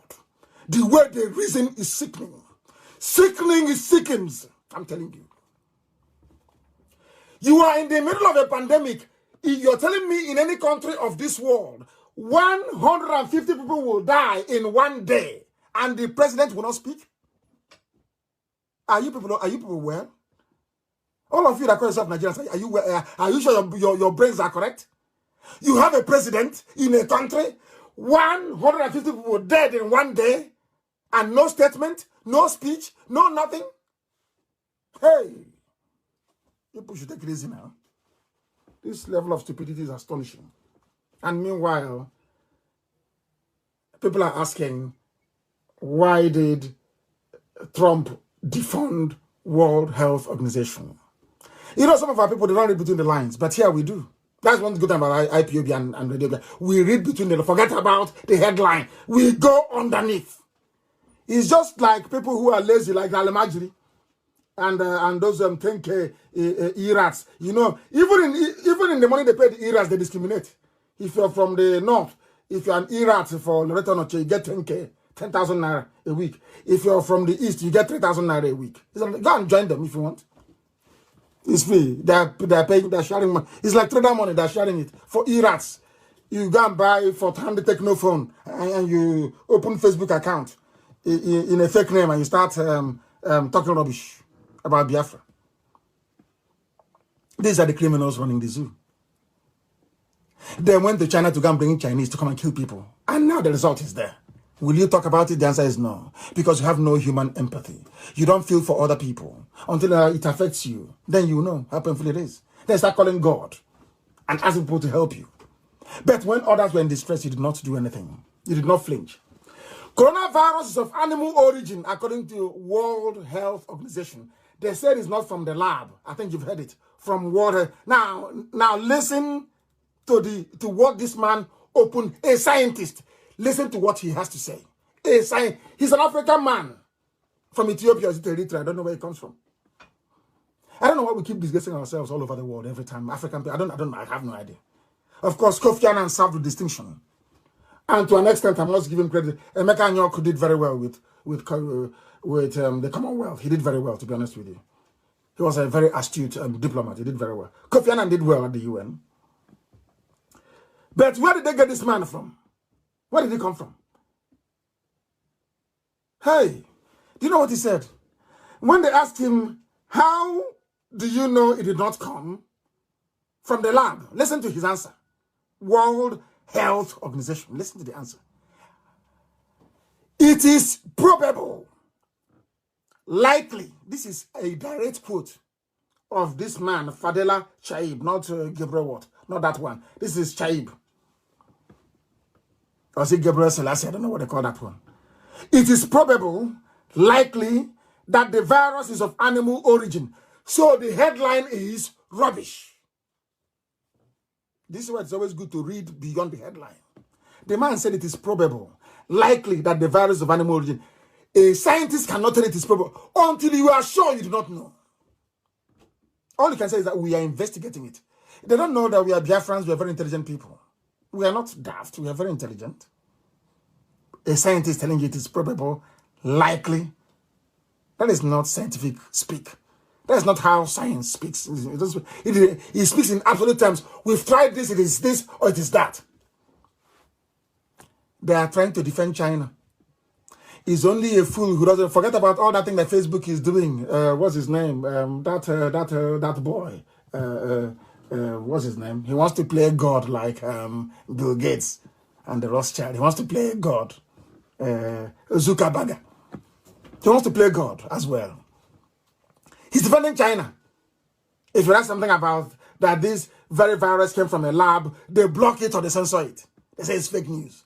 But they've asked the World Health Organization, do you know?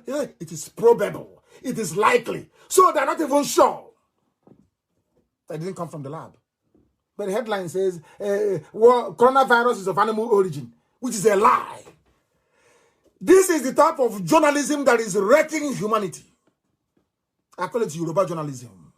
Journalism of the gutter. That was why we chose them, that girl yesterday. What's the Fire? I want to give her free publicity. Fire, whatever her stupid name is.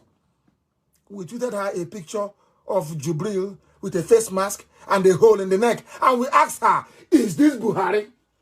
She has not replied. Yoruba journalist. I'm saying it so that the Yorubas can change. I don't hate anybody. Change from your evil, wicked ways. Serving Fulani will destroy you. Yoruba, change from your evil, wicked ways. Serving Fulani will destroy you. It will destroy your race. You tried it in a Ilorin, you lost a Ilorin. Why can't you learn from history, Yoruba? Why can you not learn? Abiola served them. They killed him. Why can't you learn from history? Awolowo served them. He was disappointed. As they said, they took poison. Why don't you learn from history? Why don't you ever learn? Why do you think we chased away all the Fulefus in our land? We chased them away. Because they're useless. If you allow them, we'll be destroyed. Let us cope with the governors until their time is up. And then our land will be completely free. China is responsible for coronavirus. And now they're testing him. They're using Al-Majid in the north to do testing and people are dying. And you cannot complain because they're not your children. People are dying in the north because it is not the children of the owner of Channels TV. That is why there is no interrogation. Anywhere in the world, they ask questions. Who brought them in for what? What killed these children in Kanu? All of you, there is no empathy because you're black and you're wicked. Your heart is full of wickedness. And you ask me, why do I want to be Biafra? Why would I live with evil people like you? You people are evil. Children are dying in Kanu. Children, little children. They may grow up to be terrorists tomorrow. That is their business. But they are little children on the streets and they are dying. And nobody's asking questions. It is that same people, that same man from Biafra that has no business with children in Kanu that is talking about them. And you're a Nigerian. You're a proud Nigerian. Stupid set of idiots all over the place. This behavior of going to bring the Chinese. This behavior of wanting to people that hate us to bring them to solve our problem is the reason why black people were enslaved. Is the reason we are the architect of our misfortune. That Africa is poor is because of Africans. The way we reason is horrible. Horrible, horrible, horrible. Black people must change. Those who are in the zoo called Nigeria, you must change and reason. That is the only way you can accomplish anything in your life. The whole of Africa was conquered by only 2,000 Europeans. Only 2,000. Overwhelmed 20 million people. Why? Because when they come in and they want to enslave you, they go to one village, they convince that village will help them to enslave other people. Some of you don't know this. That when Lugard came to West Africa, he first stopped in Ghana. You don't know this. He formed an army called the West Africa Frontier Force. This army was essentially staffed by Ghanaians. They trained them and they staffed them. They used them to go and conquer other African people. Black. And tomorrow one idiot will come out and tell me, let Africa unite. Tell me. Hey! Lugard came. There were about 29 of them that came, as senior officers, on the ship that he came with. They stopped in Ghana. Recruited Ghanaians to help them expand their territory in West Africa. That is the mindset of African people. And I will tell you where this thing ties in, and you must listen very carefully, please. Very, very carefully. Black people, because of our inferiority complex, anything a white man does is good. Anything blacks do is bad. Some of you are defending Nigeria, not because Nigeria, is worthy of any defense. You are defending Nigeria because it was created by a white man. That is all. You're telling me that a white man can come from Europe, come into your village, and destroy your culture, your way of life, your identity. They strip it bare. Call you Nigerians. You agreed. And he left. And because of that, that is why 150 children died in Kanu. Our stupidity. Now, because Ojukwu is a black man like you, and I know him now. We used to drink at the Ikoyi Club together. I know him now. When he wanted to have his own nation, you said no, because he's not a white man. And funny enough, it's so bizarre. For you to be free in Africa, you need the permission and the consent of white people. And you're telling me you're equal to them? You're telling me you're equal to a white man? Of course you're not. You're a baboon. You're nothing. I'm not telling you this so you can cry. You can log off and start crying. No. I'm telling you this so you can be strong. Realize your mistakes and be strong. That what Gideon Oka was saying is true. Let us be on our own. Gideon Oka removed the Janjaweed of the north, the Sharia states of the north. Do you know he removed them? Because in the south, people can reason together. Reason can prevail. And unless a nation decides to reason, you can never, ever be developed. Understand it very well.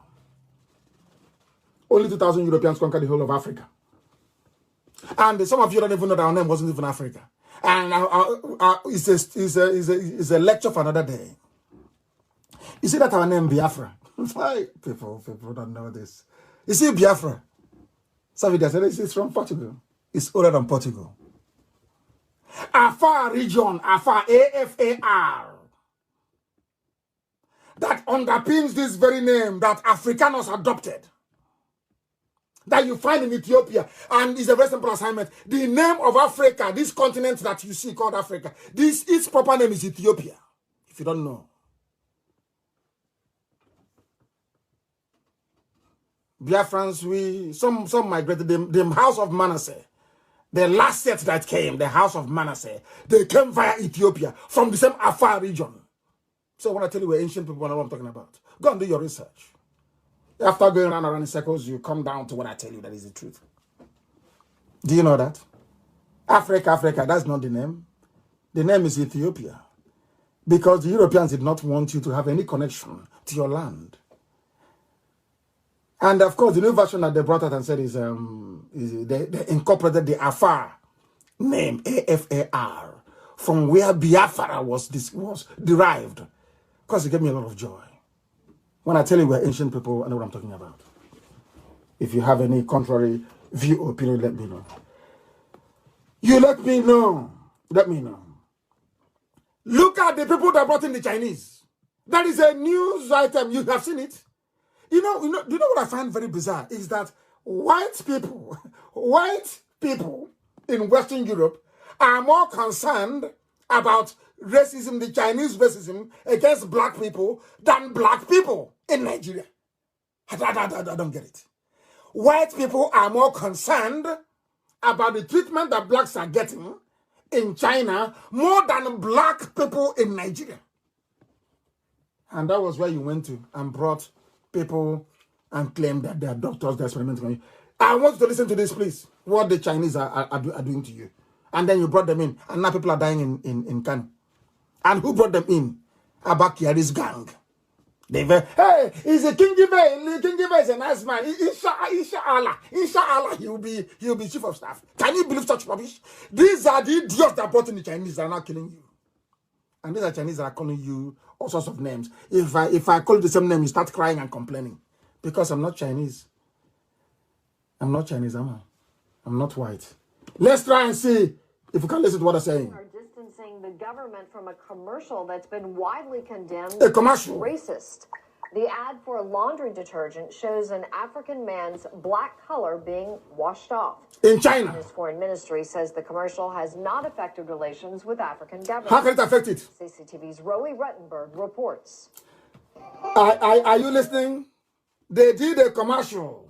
Detergent like Omo or elephant blue detergent in those days. If you're old enough, as I am. If you use that, detergent to wash your clothes in China, it will be as white as new. If you use that soap to wash a black person, they will become white. Pure racist commercial. And you know what the Chinese government said? They're not even admonishing the company for doing it. They said, no, don't worry. This doesn't matter. We still have good relations with Africa. And the same people who are responsible for this, you call them leaders. That is what I don't understand about black people. The same people now in Asorok, responsible for bringing these races in. You call them leaders. You call them our leaders. And I'm asking you, are you sure you're well? Are you sure your brain is okay? Unbelievable. Unbelievable. Our stupidity is too much now. Hey, come on. Let's be fair. Our ignorance is just is astonishing. It shouldn't continue. Should not continue. And cannot continue. Cannot continue. Honestly speaking. Throughout history, we African people, we have always been the architect of our misfortune. People say, but tell us the way forward. That's what we're telling you. Freedom is the way forward. Freedom for everybody, including Alamajiri. Freedom for everybody. Revolution is the way forward. There's no other way. How can you solve this problem? They asked Funtua. He said it's an insult to ask me to become the chief of staff because he stole money when he was in MPN with Fujro to fund his own. Basically, his construction firm is Fujro. You know how much they stole? Ibrahim Taher, Maradiko. These are Fulani men. They stole billions. That idiots fighting corruption, and you believe them. That's how sad your lives are. Very, very sad indeed. And the Chinese, they have come to Anambra. They have come to Biafra land. They were sharing Indomie. Very dangerous Indomie. I have the clip and I want it to be played. It's in Igbo language, so I will not bother our international audience with it. You can see the video very clearly. Very, very clearly. They came, said there is no Indomie in it. It is to contaminate and to poison. They have seen the foolishness of a black man. They have come in to kill off everybody because we are daft. They disgrace you. They hunt. They beat you to death on the streets. You went there still say, come. Why? Because instead of these criminals, these Fulani criminals to stand up and say, Buhari is no more, let Osibanjo take over. Even the Yorubas to even move and say, Osibanjo should be the president of Nigeria now. Out of fear and cowardice. Fear and cowardice. What Dora Akunyili did. Of course, she paid with her life, but that is what comes with public service. Had they succeeded in killing me when they come to my house, I won't be here today. That is what I have chosen to do. Public service. And I asked them, I ask all of you listening, Yoruba, why are you not asking about Jemius? Why are you not asking after him? Why? You are afraid of Fulani, what they will do to you? You are scared. Hey, sorry. You are scared. You are scared. When it comes to IPOB and Biafra, you have strength. And that is what defeat does to people's psyche. You know, the defeat and the seizure of a Lauren damaged Yoruba psyche. It damaged Yoruba self-confidence and psyche. It's not something it's not about grammar and shouting. It's pretense. You can't do anything. They're holding you hostage. You can't do nothing. The Osibanjo is missing. Nobody wants to ask after him. He is supposed to be the president. And they're holding him, just like a coup. They're holding him until he agrees to whoever is the chief of staff to be loyal. And in the process, I hope he recovers from coronavirus as well. They want to kill him off. Him and Femi Additional. They don't trust them. That is the truth.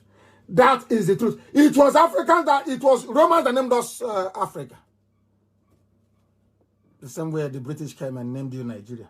The same way today the Chinese came and they're experimenting with you. Inferiority complex. Inferiority complex. I tell you the truth, you will not like it, but eventually when you go back home, you sleep on it, you think about it, tomorrow morning you will tell me that Nnamdi Kanu, you're right, you're saying. I don't hate you. I am simply telling you the truth, the way it is, that you may be able to change. That you may be able to change because Aso Rock is empty. There is nobody there. There is nobody there, and it's about time we will continue to ask this very question. IPOB will keep on tweeting. We will continue to ask this question until everybody in fact, maybe that's why they're treating us very badly in China anyway. They are treating us badly because they know that the people don't reason very well. I said they will start spitting in, even if you spit in their face abroad, they will still not even make the connection. They cannot make the connection. Unbelievable. Osibanjo is under hostage. They are holding him, and Yoruba cannot talk. He used to come out and be telling me who should be the chief of staff. It's up to Buhari. Which Yoruba media, which Buhari? Is it the Buhari with a hole in his neck? Can't you answer a simple question? You ask me a question and I answer. Why is it that when I ask people a question, you cannot answer? Which Buhari is in Aso Rock? I'm asking Yoruba media. It is a prerogative to choose. Is it the one with the hole in the neck? And to Alamajiri, I'm asking you, that hole in the neck, what is it for? He breathes with it? Or he eats with it? Or what? Or when he meets Aisha in Zawza's room, what does he do with the hole in his neck? Oh dear me. Zoo. Legendary Zoological Republic. I have never seen a collection of more idiotic people anywhere on earth. And the worst is that they claim they know. If you see them, they are so loud and useless. They claim they know. They know nothing. They are cowards. They can't do nothing. Nothing. They can't. Can't do nothing. It's only to be on social media yapping rubbish, as always. Talking absolute nonsense. Absolute nonsense. Where is Nigeria's president? You claim you're in Aso Rock. How come 150 people are dead in Kanu you did not speak? How come you cannot allow your governors to come to see you? How come you don't come outside? Journalists cannot go in. You cannot come outside and you're president. Where in this world does that rubbish happen? Under democracy. Where, I'm asking you. You claim you're Nigerians. Where? Give me an example. Because Fulani, no wonder they started with this Miyet Yala, these terror groups, bandits, to spread fear. There is fear everywhere. And unfortunately, those that hold the media, after Yoruba media relocate to Ghana, maybe to the Republic, I'm writing from there. Your cowardice, it stinks. People are cowards. I hate cowards. So you didn't see me in the law court? I was in a court of law inside Abuja and I called Buhari a madman. You didn't see it? Sometimes you pretend you don't see all those, you don't see them. You ran away. He's a coward. What I did in Abuja, your entire lineage cannot do it for them. Even if they live to be 1 billion years, they cannot do it. I called Buhari when he was alive. The old dictator, I called him a madman. Inside court number 4 in Abuja. High court number 4. Being presided over by Binta Nyako. I called him a madman that they cannot jail me. I told them, you are not educated enough to jail me.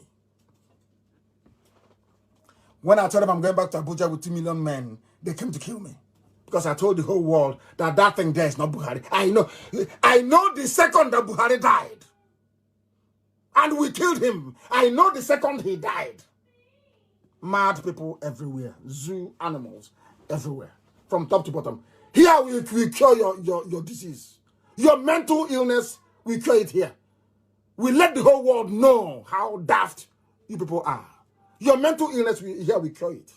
They say, but he insults people. He insults people like, why won't I insult you? You're foolish. You went to China, you brought Chinese people. They are now killing you in Kanu. And you're saying, I'm insulting you. So those killing you are better than those insulting you. Do you see how foolish they are? Do you see how foolish they are? Very mad people everywhere. Very mad people everywhere. Look at it. In your country, a chief of staff is now the office of the president. They are holding their meetings every blessed day. You don't see the vice president. Where is he? Where is the vice president of Nigeria? Where is he? Who is Boss Mustafa? Ordinary secretary to government is the one making policy pronouncements. Hey! Oh my goodness. Zoo. Their professors are busy rigging illiterates into power. These same professors today, professors of political science, today they are quiet as this bunch of wild animals from Quranic schools in the Mohammedan Emirates of the North are let loose on I can't. What type of system of government are they running? I have no clue. What are you? What system of government are you running? Government by a chief of staff. A government by chief of staff. Is that what you're running? No president, no vice president.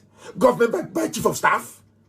You're telling me that somebody comes in now, you're hustling. All Jubril does is to the actor Jubril is in Cuba. Maybe it's even. Are you sure it's not the Femi Adesina that's wearing the mask? Maybe it's him, or maybe it's Femi Adesina that's wearing that. I think it's him. I need to check the height and everything. I'm asking our M branch to try and find out. Is it Femi Adesina that is wearing that mask? Maybe it's him. I think it's him now. Because if you come on duty, they give it to you, you can wear it. And take pictures. You people don't know what is happening in Abuja, do you? You have no clue. You have no idea. I feel sorry for you people. I feel sorry for you. When Lugard came, he called it the Mohammedan Emirates of the North. Their name was not Northern Nigeria, not Arewa. Mohammedan Emirates of the North. Very dumb people. Can you imagine Boss Mustafa, ordinary cabinet secretary? His job is to take minutes during meeting. He is now in front of Channels TV making political making policy statements. Ordinary cabinet secretary. Hey, oh my goodness me. My goodness me. Do you see why I call Nigerians animals? Do you see that those monkeys in a gown you call dumb and professors, do you see how foolish they are? Have you seen how useless they have made your lives? You call them dumb. Have you seen how foolish they have rendered your lives? You are a Don. University of Abuja, they have political science. They have professors there. Dear professor, are you telling me that ordinary secretary to a cabinet can come out and begin telling their country about government policy? Are you telling me that? Oh dear. Oh dear me. Oh dear me. Where on earth, in any democracy, did you hear that a lowly, non-elected, non-constitutionally recognized position as that of a government scribe, somebody who writes, is brought out in front of the people as the spokesperson of the government? Not to talk of making policy pronouncements unbelievable. What does this tell you? That there is nobody in Asorok.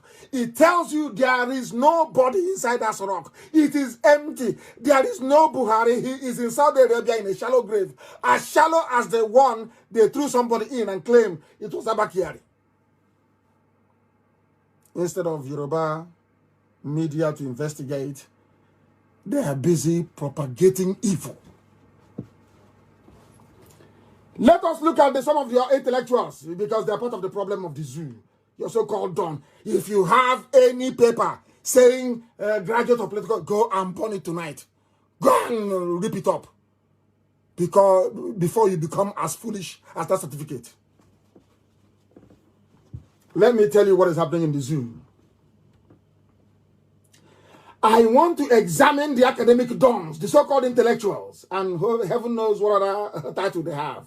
We must ask them tonight, are you the people that taught all this Alamajiri and your fellow Nigerians how to reason upside down? Are you responsible for it? Lecturers. Maybe it's sex for grade, isn't it? Are you the people that propagated the notion that a chief of staff is as powerful, is a powerful position? Who told you that? From where? Which textbook? Which government? Where on earth a chief of staff is powerful? Who told you? From where?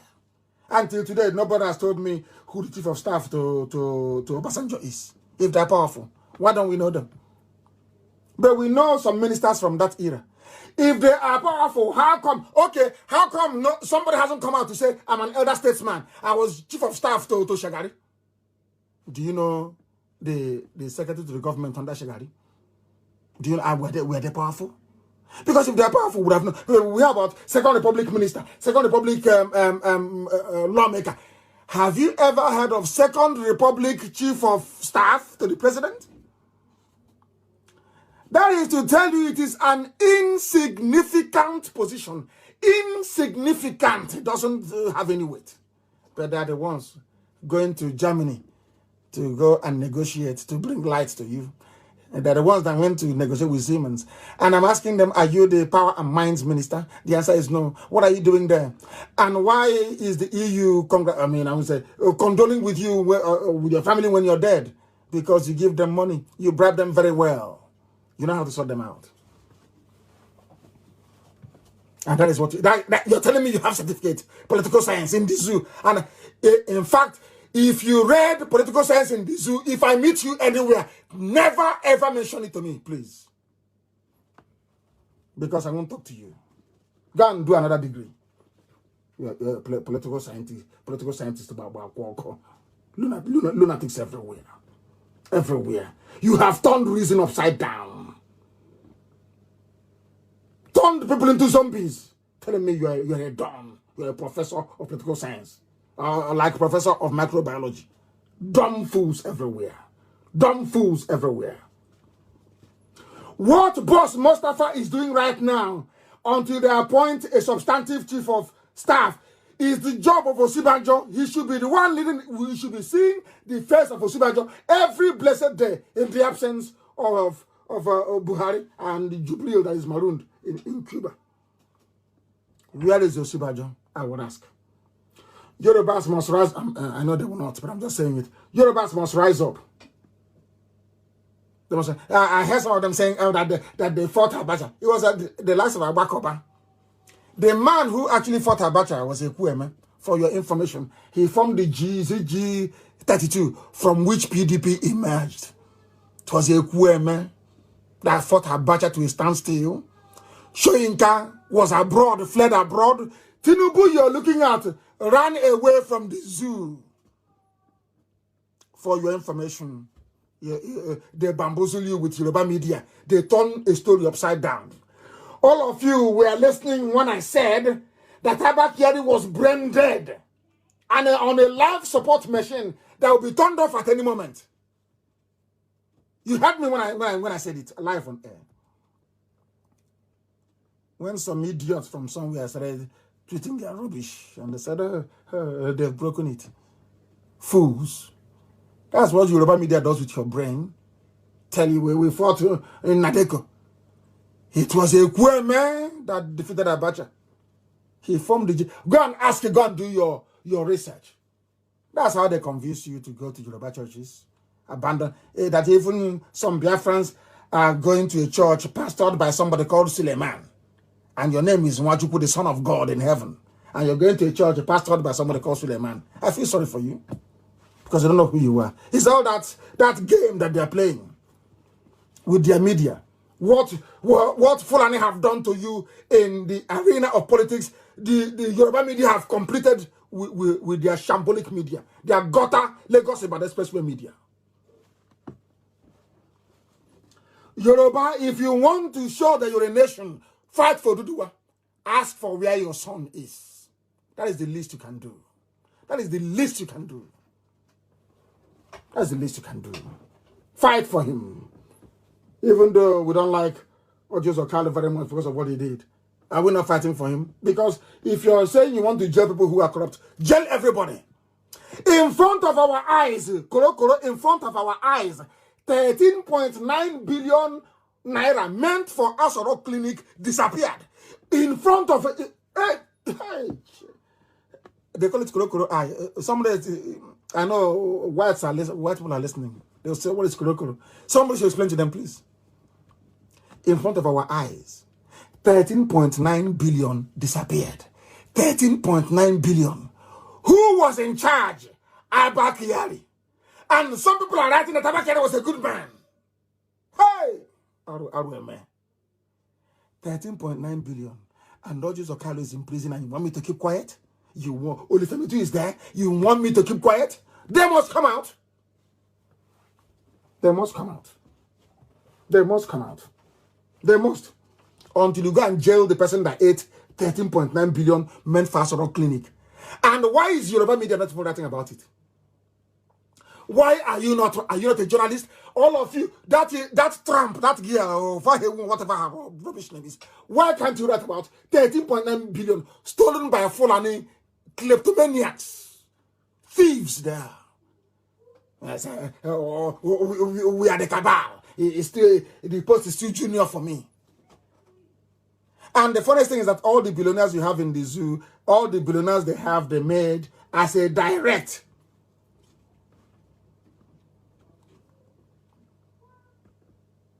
input from oil sales, isn't it? That's how they made their money, all of them. From Alakija to Dangote is a money launderer. He launders money for them. Who doesn't know? Which billionaire do you have in the zoo that you have is that directly attributable to oil? Isn't it? Obasanjo was there, gave his license to everybody, gave it to his brother Adenuga. Every day, keep sharing it. That is why every time they run to Fulani, they have this alliance. You're going to lose Yoruba land. What happened in London is going to happen everywhere. But they cannot succeed in Biafra land. You see what they're doing in Ohafia and everywhere else. In Ungwa today as well, we've seen all of that rubbish. And they know one day we'll rise up. And everything that they do, I remind the world what they're doing. So any day we'll rise up, you won't come and be telling me your rubbish about secession. Because if I go to a meeting and a white person tells me about secession, I'll go there and I'll slap the idiot. I'm telling you the truth, I'll do it. Then I'll go to prison in the Western world. Because that's rubbish. Now that they are killing people, you cannot see it. Now that Fulani soldiers and Janjaweed are everywhere killing, you can't see it. pretending they will rise up. It's no longer be. We'll get there very shortly. We'll get there. Abakari stole 13.9 billion in broad daylight. And the EU are calling him a statesman. And the EU is fighting corruption. He went to negotiate. Nobody in Germany asked him, this one you're coming, are you the minister responsible? Is that your portfolio? Because they are part of the gang. They know that Buhari is no more. And to buy their silence, they're shipping money to them. And the time now is 7 minutes past the top of the hour. I don't know if people have the data to continue listening to me this evening. But those on radio can continue. Those who, if your data is finished and you want to disengage, I can understand. You can go maybe to the app, or you can go somewhere else to listen. If you feel that Facebook Live is too much for you, I will excuse you quite gladly. But we must preach this gospel. It's very important, please. Very, very important. We'll preach it. I am now going to give you the names of your professors. They love to write for Vanguard or Sunday. They write They write. They spend 2 weeks researching what they're going to write. They plagiarize from all over the world, and they sit down and they compose, cut and paste. And they'll be, the grammar is sweet. Oh, that's what they'll be saying. Rubbish. Absolute rubbish. That is a Professor Akinwande Bolaji Akinyemi, a professor. The former, is he still alive? I don't know if he's still alive or not. He's a professor, born in 1942. Prof. There's another professor, Joe Uche Angela Ogu, former foreign minister. I'm calling out their names. These are professors. Because I want you to go and ask them, please, dear professor, in which system of government is the chief of staff more powerful than the vice president? Please tell us. That's why I'm calling their names tonight.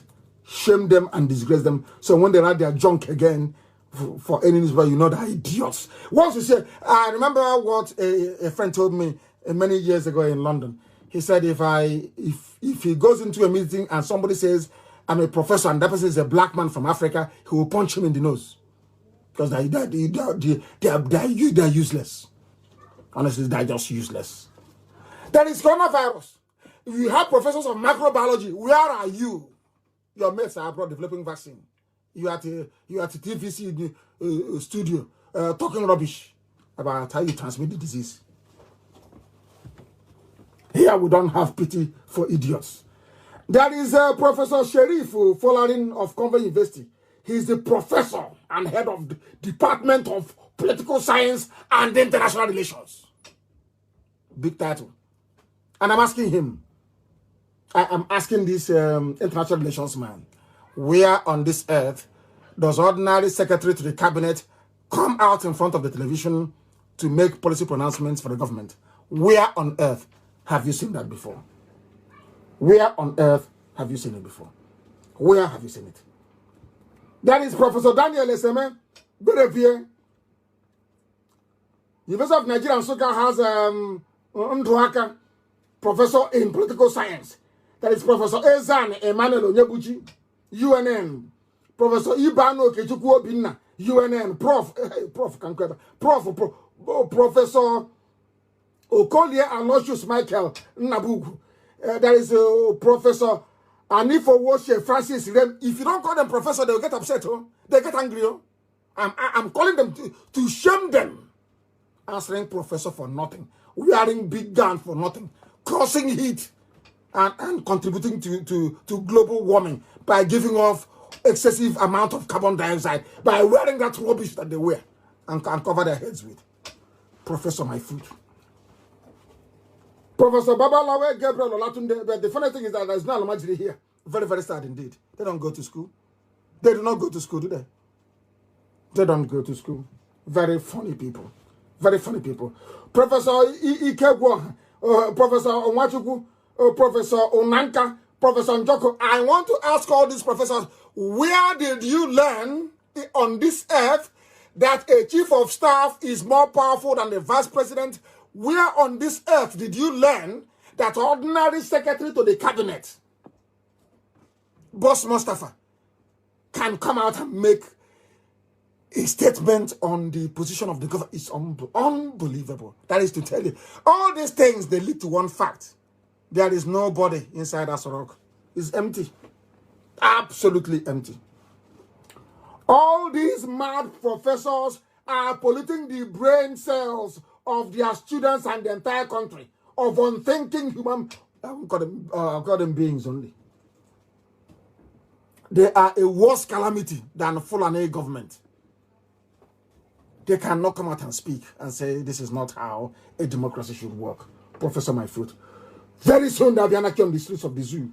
Hunger will drive people out, they will come outside to protest, and then that revolution will start in earnest. No wonder Nigerian universities are in a mess. Some of them go to school from year 1 to the day they graduate. They have never seen running water. They use Mpalaka. They use Mpalaka lantern, Mpalaka the village one with oil in it and a piece of cloth to write thesis. No wonder the zoo is a mess. They use ordinary lamp, not even tiny lamp, ordinary kerosene lamp to study. These are undergraduates. Unbelievable. Unbelievable. The zoo is you. These are the type of professors you have. Look at how useless they are. They are there and things are... Oh my goodness. Let us read a letter from a graduate of Nigerian University. Please. Maybe he went to Ado Bayero University. He went to Ado Bayero University. Let us read the letter, please. Office of the Executive Governor of Kanu State. Is it Kanu State of Nigeria? To whom it may concern. It's about COVID-19 exemption. He's writing a letter. These are one of the quota people, because once the Sultan is sitting there, no wonder we score 320 to go to Unity schools, and then they only have to score 2. Some of them only have to attend, and they're going to Unity schools. And at the end of the day, they must graduate, whether you like it or not. They must graduate them from ABU, Zaria. And tomorrow they'll tell me he's an elite. These are the idiots calling IPOB full of intellectuals. These are the idiots. Let me read one of their letters that the world may hear. The whole world is listening. This is a letter from Nigeria, from the government, from the office of the governor of Kanu State. And the letter goes this way. To whom it may concern, exemption from Kanu State COVID-19 lockdown order. Please, you got that one right. Compliment of the day. Hey, compliment of the day. I replace with E. Compliment of the day. I am with pleasure wish to bring to your notice the Kanu State stakeholders of table water was exempted from the Kanu State COVID-19 lockdown order, having falls on the category of essential service providers to the public. Hey, I'll have to summon energy and continue. In this regards, Kanu State government will be appreciative of your accordance of any possible assistance stroke cooperation that the company may require from your end. Accept the assurances of my sincere regards. Another chief of staff. Chief of staff, they love this position, chief of staff. Chief of staff to the governor of Kanu State. He's a doctor, he's a PhD holder. Dr. Ali Abubakar Makoda. Church Abasala. Hey, Zu alumni. He is a doctor, a PhD holder. He is the chief of staff to the governor of Kanu State. And the compliment of the day. I am with pleasure wish to bring to your notice that Kanu State stakeholders of table water. Hey! These are the people that Yoruba people are supporting. Eh? These are the people that Yorubas are supporting. Are you sure that they are well? Are you sure people are not going mad? Oh my goodness. Goodness me. I can't continue. This is the quality of written word in English. Because English is language, of course, it's not everybody's language. I accept that. These are the people that said that Bayelsa oil belongs to them. Unbelievable. Hey, Nigerian universities. It is a place where they train, as somebody wrote, they train cultists, Yahoo boys, and prostitutes, slave queen. All they know is selfie and laptop and alcohol. And where the lecturers, demand for sex to give them marks. All they know how to do is to go on strike. They use their research grants, even including the professors of microbiology, to go and buy expensive cars and build houses. Only people like me can reset their brain. And that's what we're doing. And it's going to work. You watch and see. I was this way with our people when we started. If some of you can remember. Some were crying and saying, you're insulting us. I'm not insulting you. One day you will thank me for it. You begin to reason like a human being. If you reason like an average black person, you're doomed. You're finished. You can never see running water all your life. You can never have electricity for 24 hours all your life. If you reason the way you do now, in the zoo, in Nigeria, you are doomed. I don't hate anybody. What I say is out of love and kindness. I must tell you, it's not out of hatred. Why would I hate anybody? I want your progress. Everybody. Everybody, even including Alamajiri in the north. I want everybody to be free. I want them to go to good schools. I want the Alamajiri children in Kanu, in Katsina, in Sokoto, in Kaduna. I want them to go to good schools. I want them to have a good life, all of them, one after the other from top to bottom. I have nothing against them. What I have something against is mediocrity, Fulani mediocrity, and the Yoruba hypocrisy. I cannot stand it. I can't. God, I can't stand it. I can't stand it. That's why I say what I say. And the duplicity of Biafrans, duplicity. Cunning behavior, I can't stand it either. But thankfully, we have cured our own illness. We started our own COVID-19 treatment from 2012. In fact, from 2009. But we brought in the drip, the intravenous. From 2009 was ordinary tablet. From 2012, we started to give them intravenous. And today their brains are functioning. That is why if you can't defeat us anyway, nowhere. Nowhere. If you want us to fight on Twitter, we go. You want Instagram, we go there. You'll be the one to beg and run away. This is IPOB. We're not, it's not a bunch of the best of the best is in IPOB. If you don't know. We just kept quiet. That's the same where we come from. That's the trick we bring on them. They are touts. We said yes. They are opportunists. We said okay. They are miscreants. But we are doing our job. We are doing it. Now that Corona has exposed everything, they are now running to us and saying, please come and help. That's how we do it. Because we are IPOB and we are blessed from heaven. Blessed from heaven. I do not hate anybody. Heaven is my witness. Everything I do out of compassion, out of love.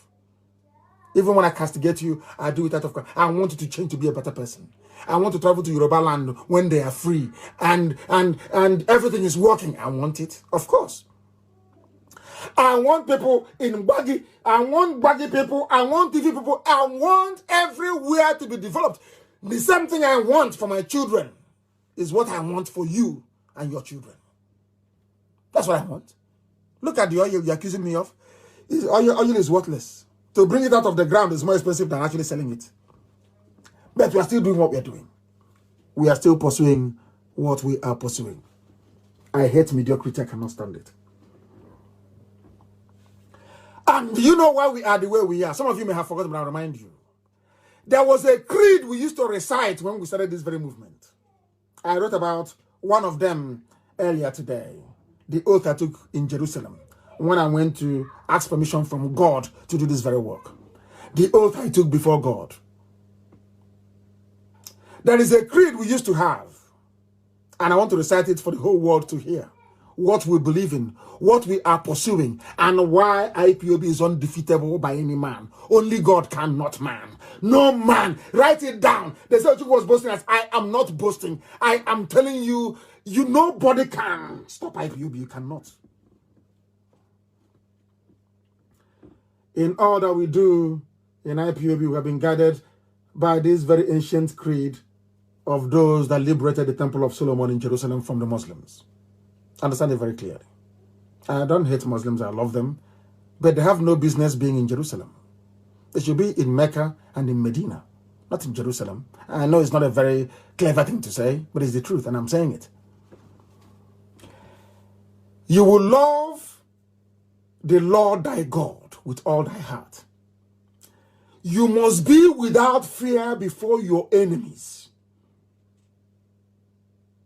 You must speak the truth always, even if it leads to your death. That is what we do. Always, it does. If you do wrong, we'll tell you.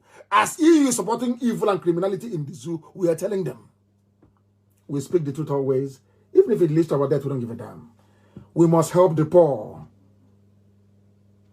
and defend those who cannot defend themselves. That's what I do every day of my life. Defend the poor and those who cannot defend themselves. That God may love us. That's why IPOB is indestructible. These very 4 sentences that we recite in our heart that guides us. We don't have any babalawo. None. It's only this. Place everything before God in heaven. We are man, we are fallible. We are flesh. We are fallible, we know that. Nobody's perfect. I'm not perfect, God forbid. I'm not. Nobody is. But we are guided by this. We must remain without fear before our enemies. Always. And to speak the truth, even if it leads to our death. We must defend the poor and the helpless. It is your job in IPOB not to kidnap them. You must defend them. That is your job. That is what you swore to uphold. To help those who cannot help themselves. That is our motto. That is our creed. That's what we do. That's what we do. That's what we do. That is what we do. That is what we do. We have not finished. We have not finished. We are live and direct. We are going to tag people as we proceed. We are going to mount a Twitter campaign tonight and tomorrow morning. Hey, Chideke, my name. Of course, we will continue. We will burn Twitter down. Complete. To let all those eras know that they are not in the league of IPOB. You are not in our league. We have confronted you and the UN. We are begging us. We have seen everything. Please don't come to us again. We have seen it and we'll do something about it. How do you think I was released from jail? Is El Zagzagi out? Of course not. How do you think I was released from jail? This IPOB, these people you're calling them miscreants. IPOB was on the case of the UN. Everywhere any head of state is going live, we are there bombarding them until they called Asorok and told them, leave that man to go immediately. That's how I left Kuje prison, if you don't know. These people you're calling me, these people. You don't know what is IPOB. We gave them a sample. We just gave Twitter a sample. Only 2 hours. And they were crying that their servers can't even cope. We do what we do to save the zoo, to save you from your stupidity. That's what we do. You may not like it, but it's the truth. You may not like it, but it is the truth. Why are we saying this? Oil, that oil. OYEL, oil. That you get from Izombe. Oil that is everywhere. Oil that is in our land. In our, oh my goodness. Hey, dear me. Oil price has fallen so low. Listen carefully. For you, they are now begging people to take it for free. They will even pay you $5 to take the oil for free. Allow me to repeat. Oil, that oil you people love so much, that Buhari loves so much, and Abakari, and all those Fulani illiterates, they love oil and gas. Hey, upstream, downstream, oil sector, that's all they love. That Abakari family is in charge of. Are you listening to me? That oil now, a ship went out with oil and came back, nobody wanted to buy it. Are you aware of that? Are some of you actually aware of that? You don't know. For the first time in history, oil price has fallen, which is Bonnet Light, has fallen, that Nigeria is now begging people to offload it. They have now spent more money pushing this ship around, trying to look for a buyer, than the actual oil that is carrying to sell. Do you understand me? Do you know what they said? This is from CNN. For the first time, they're actually correct. You know what they said? Nigeria may have one of the worst governments in the world. So they know. That is why we must continue tweeting. Nigeria has one of the worst governments in the world. The whole world knows. They know about Jubril. They know that Buhari is dead. It's only a matter of time. Let COVID-19 finish. How is the zoo is gone. And they know it. They are fighting a losing battle, and they know. Are we the type of people that you come to with sense? You want to do sense with us, IPOB? And you think you will defeat us? Yeah. Oh, you're wasting your time. You're wasting your time. Now, listen very carefully. Some of you do not know why Bill and Melinda Gates said what. There was an idiot and a fool that wrote, Nnamdi Kanu. He thought if he says that I attacked Bill and Melinda Gates, that somehow they will renew his visa to go back to America. He's a one zoo animal like that. And I will attack them again tonight. Bill and Melinda Gates, they know what you don't know. They brought COVID-19 in because they were the ones sponsoring the doctor that gave China, that was working with China, Dr. Lieber. He's going to jail for 66 years. It is there for the whole world to see. Bill Gates was funding that very laboratory. That Harvard, at Harvard. Look at Abaki, they're going to Harvard. That means that they take anybody now. It's no longer an Ivy League, after all. Rubbish. Those that COVID-19 failed to kill, hunger and starvation will kill them. Or the radiation coming from 5G will also help. That is why I am calling on all governors in Biafra land to work with the people, please, to guarantee that we have constant supply of food. Our people starved between 67 and 70, please. We don't want to go through that again. We cannot afford to go through that again. I'm also appealing to Biafrans all over the world, please. All over the world, please. Make sure you provide something for your village. I'm begging you. Make sure you provide something for your village all over the world. We cannot afford to go through starvation again.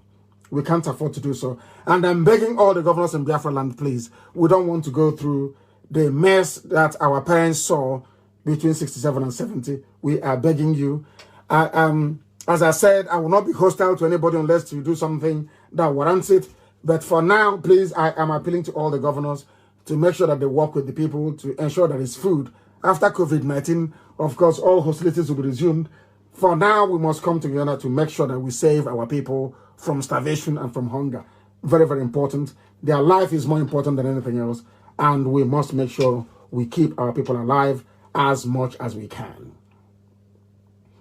The people that you have now in Aso Rock, nobody knows who they are. Nobody knows who is in charge. There is no Osibanjo. He's the only one who's elected to actually do something. He's no longer there. What they have done with him, we do not know. Nigeria as the great zoo is gone as we know it. It will never, ever be the same again because I am not going to relent. We have gone for the truth, and that's where we're going to remain until the whole world makes, of course it is already, a laughingstock. Nigeria is a laughingstock among the diplomatic community around the world. They are finished. They are gone. Nobody takes them seriously anymore. That was why they went to China to go and bring in murderers and killers. And since the Chinese came, the mortality rate has gone up of COVID-19. 150 people died in Kanu alone. They don't take my word for it. Daily Trust, which is a Janja witness, carried it. So go and ask them, it is there. They are digging graves even as we speak right now. They are digging fresh graves in mass burial sites in and around Kanu City. And now let us go to the main one that some of you will be shocked to hear about. You know that Nigeria runs what is called a rentier economy. They only have one produce, they only sell one thing, and they import everything else. That is the economics of, the Janjaweed economics of Fulani people. Now, as I've been warning you for very many years, it has come home to roost. And now let me tell you what they're saying. States may get zero allocation in June over oil price crash, says Governors Forum chairman. I will repeat. The state governor and chairman of the Governors Forum, Dr. Kayode Fayemi, has said that states may get zero allocation for federal accounts and fiscal commission in June owing to the drastic fall in oil prices around the world. Are you listening? There is no more money to pay teachers. No more money for those that come for monthly allocation. All those corrupt traditional rulers. All those corrupt ex-politicians. that go to government house every month to go and collect allocation, there is no money for June. Remember when I told you to join Biafra? Remember when I told Nigerians that freedom is the best way forward? That things are no longer working? They laughed at us. They called us all manner of names. They said everything about us, even some of them unprintable. Do you know what's happening now? There is no more money to allocate to states. Are you listening to me? This is from the Ekiti State Governor, the chairman of the Governors Forum. No more money to allocate. No more money to allocate. The zoo is gone. As they say, it's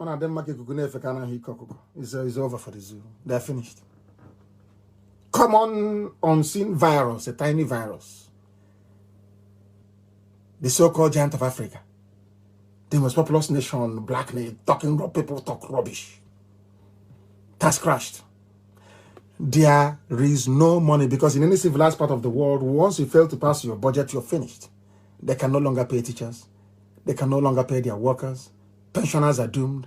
On top of that, there is a lockdown. There is coronavirus everywhere. A perfect setting. Unless the people rise up now to revolt, 100 million will be too small, the number that will die.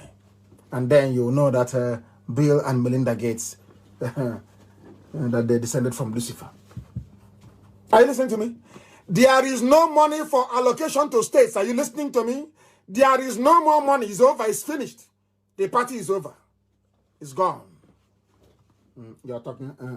Buhari should choose his own chief of staff. I bet they know that Buhari is no longer there. You are deceiving yourselves. You are lying to yourselves. You are deceiving yourselves. You are lying to yourselves. In my life, I never lied to myself. Tell myself the truth. And now the setting is perfect. And let me tell you what EU will say. EU will say that Fulani terrorism and banditry, or should I say Mieti ala banditry, well, you know, before they used to say, when I go to all these meetings with the UN and all the rest of them, they used to tell me that, oh, Mr. Kanu, the reason why they're attacking you is because they're looking for where to graze their animal. And I asked them, okay, is that what happens in your place? They, no, it doesn't happen. That's why we are working with them, with the pastoralists to try. Imagine them. Let me tell you what they will say. Because what the Fulanis are doing now is trying to use the chaos to advance and to invade.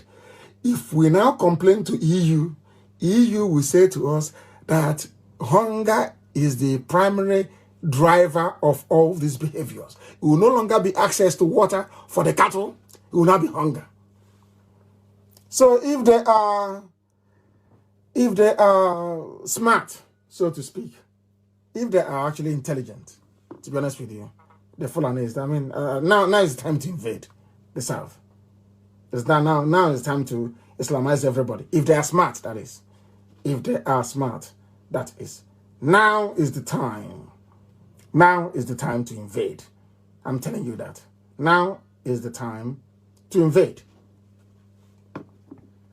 Are you listening to me? You are now at the mercy of the Janjaweed. They control the army. They control the police. They control civil defense. They control the Air Force. They control the Navy. They control everything. Even the little man that is left, they're the ones controlling it. The ones that Abakari did not steal and his family, they're controlling it. And you know, people are hungry all over the world. Maybe by tomorrow, the U.S. ambassador in Abuja will call for more money. They'll give her more money. Maybe they'll give her maybe $2 million. The British High Commissioner, they'll give her maybe $3 million. The EU, they'll give EU $5 million as bribe. So that when things start happening, they'll say, it's the hunger. Oh, there's chaos everywhere. There's hunger. And that's why they attacked. Meanwhile, they're happy. They're killing you. You don't know that the EU is happy anytime that the Fulanis kill people because your population is reducing. It is coming down. That's what they want. It was written many, many years ago, 1973, by Dr. Henry Kissinger, that Africans are so stupid, you need to depopulate them. They are useless. They have many resources, but they are hopeless. It's now happening. So anytime the Fulanis kill anybody, Britain and Europe, they're very happy. Hey, they're very happy. They're very happy. At least the population of those monkeys is going down, so they're very happy. But you don't know, do you? Only here will tell you the truth. And the truth is what will set you free. That is why they attack the army, Nigerian army themselves. When I complained to the world, I went to America. I was telling politicians on Capitol Hill that Nigerian soldiers they are more deadly than Boko Haram. Nobody believed me. But do you know that Nigerian soldiers have repeatedly attacked remote villages in Ebonyi State? Umuogudu, Akpu, Mbo, Haupu, the government area of Ebonyi State. Constantly, the Nigerian army. They come because they come and IPOB will repel them. They come, the Janjaweed, the Fulani terrorists, Mietiala will come, will repel them. They will not send the army to go and clear the way for them. And the army will come, kill our people, sack our villages, burn down our houses, destroy our crops, and then the Mietiala can now move in to occupy the place. While, meanwhile, Dave Umahi is there as an Igbo leader. I said I will not criticize anybody, but what's happening in Ebonyi State is terrible. And when you go outside, and when I tell the EU that they're killing us in Ebonyi, they will say, oh, but it's that they're looking for water for their cattle to drink. A whole EU. They're looking for water for their cattle to drink.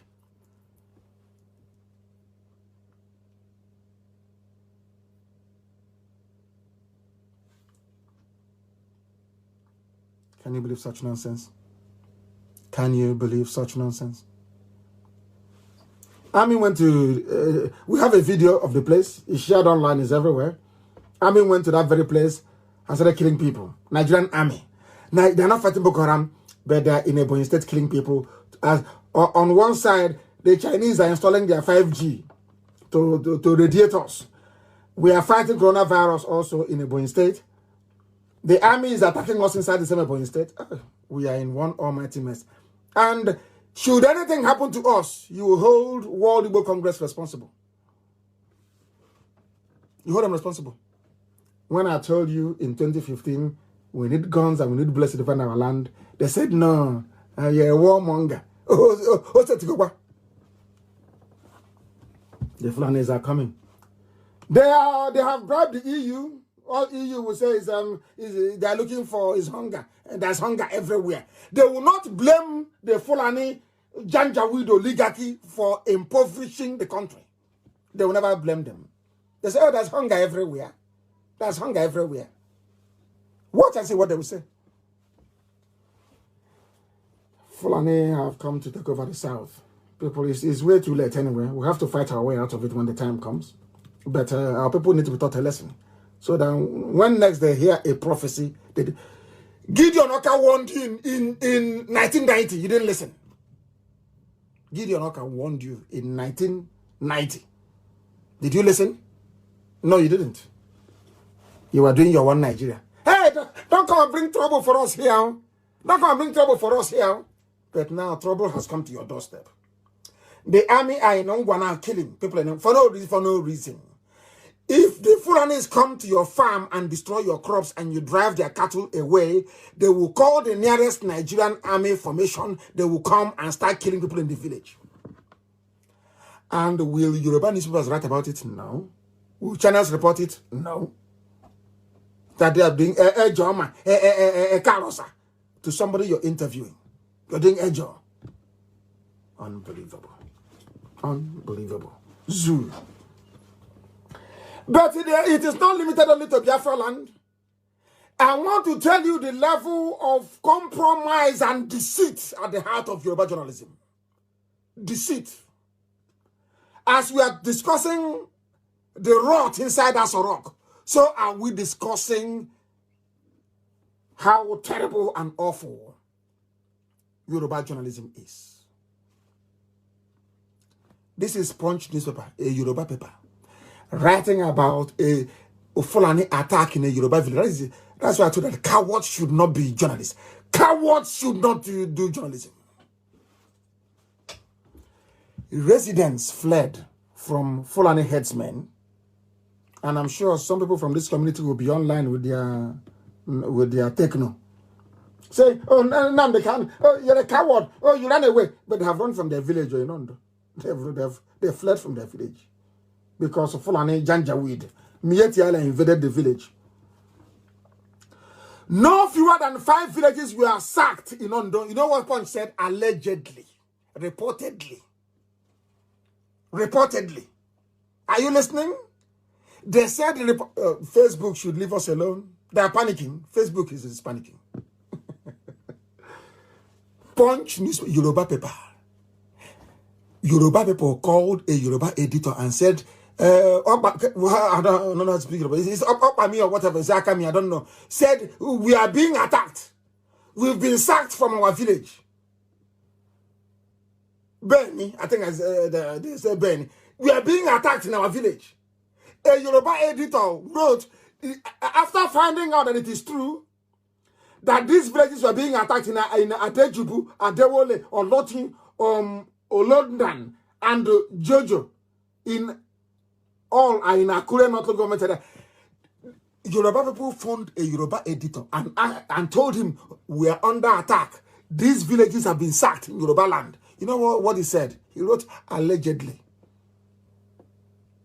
Allegedly. We are reportedly sacked. But let one Fulani, let one Miyetti Allah terrorist fall in the encounter. You see them. Oh, Fulani man was killed. A Fulani man was killed. Oh, police is angry. Army is angry. That is the zoo you're in. That is why I call Nigeria a zoo. That is the zoo that you're living in. And I'm not more now, but yeah, in the spirit. I must preach this gospel. I have to. I know for some of you it's a drain on your data, but I have to preach it. I have to. I have to. This was the reason why 30 years ago, Gideon Oka warned you, they are coming. They are now killing in Ebonyi. They are killing in Ondo. They are sacking villages in Benue. Everywhere is under siege. The army and the police are at the disposal of Miyetti Allah. Miyetti Allah control them. These are terrorists. All of them terrorists from police down. Everybody in the zoo. In the zoo. What Gideon Oka did is a kind of Biafra that he was looking for. Said to leave the Janjaweed to go. You people are deaf and dumb. You are deaf and you are dumb, all of you. Leave the core now north to go. The Sharia north, leave them to go. But you won't listen. Look at where you are now. They run the economy down, flatten everything. There is no investment. Nothing is working as parochial.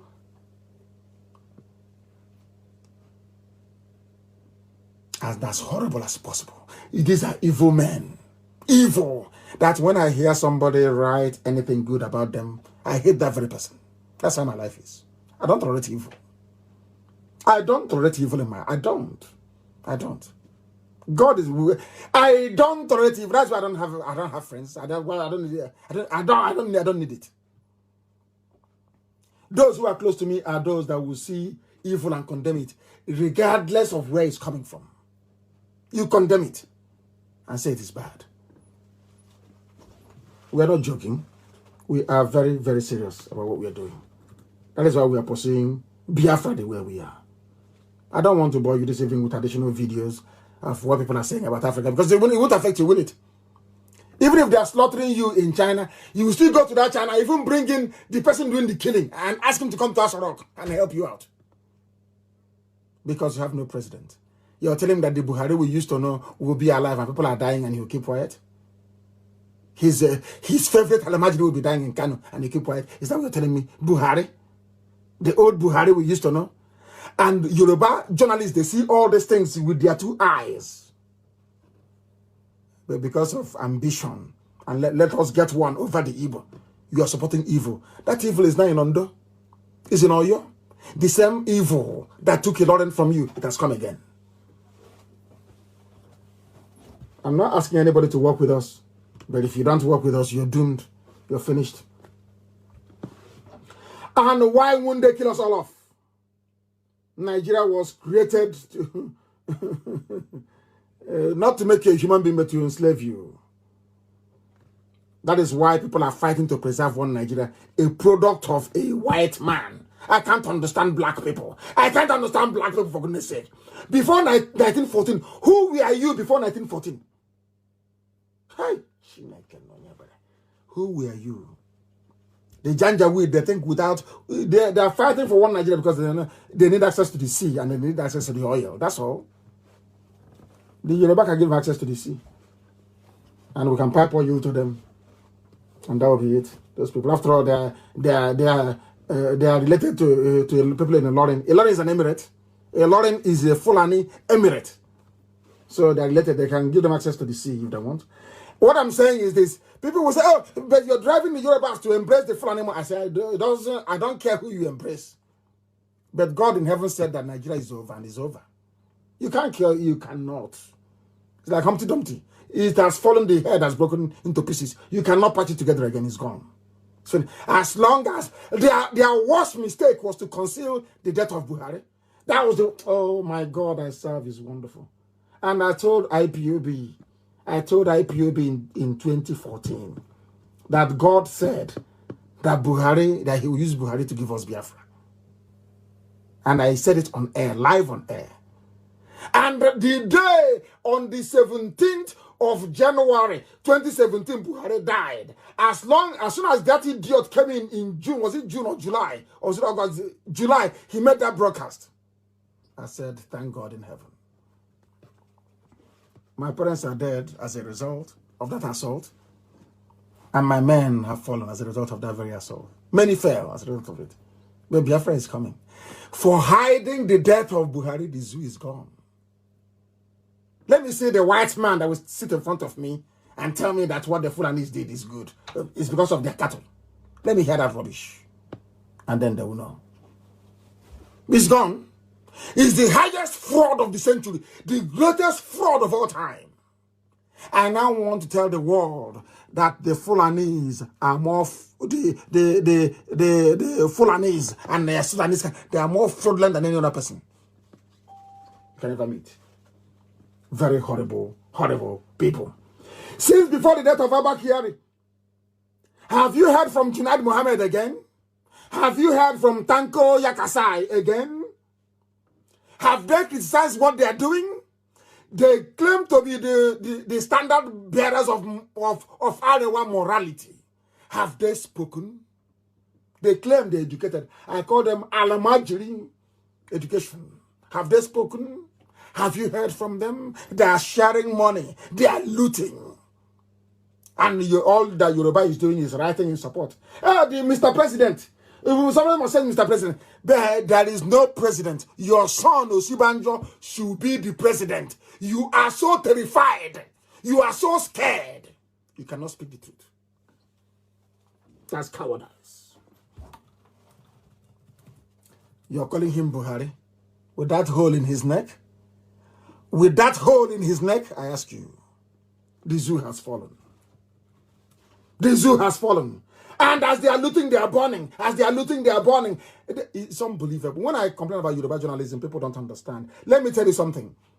There are three things holding people in the zoo called Nigeria. One is ignorance. That's number one, ignorance. The ignorance of an average Nigerian is astonishing. One is ignorance. Second one is Fulani mediocrity. Janjaweedism. Janjaweedism. Fulani mediocrity. The third one is Yoruba media. Before God and man. Yoruba media has done more damage to the psyche of Nigeria than any other sector. They are evil, pure evil. And I will prove it to you. And I'm going to post it. The very picture I sent you of different headlines of the same incident. I'll read it for you. You know, they stole money from Jos CBN. They stole money from Jos CBN, Central Bank of Nigeria in Jos. As part of this Fulani, they are raiding the treasury because there's no money there. Fulani is stealing all out, looting right now. That's what they're doing. That's why there's no money to give to the states. Now, let me tell you what's happening. They said they're burning everywhere. As they steal, they burn. Fulani. They were burning CBN office in Jos. Let me tell you what Yoruba media reported. First headline from Sahara Reporters. fire God's CBN office in Jos, which is correct. Second, Vanguard, that I used to respect and like so much. Vanguard of all people.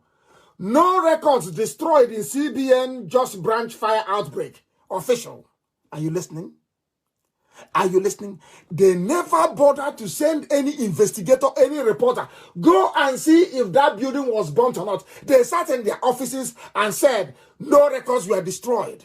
They've not even told you if there was any fire at all or not. We'll continue. Pause. What did Pause report?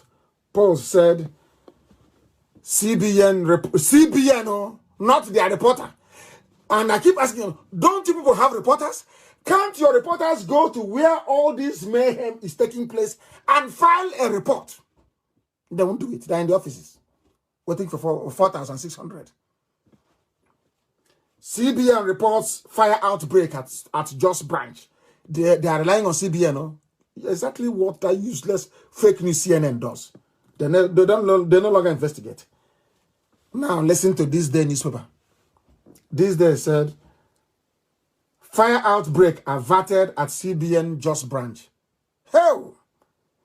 So there was a... Oh my goodness. The fire was about to take hold and it was averted. This is from a newspaper.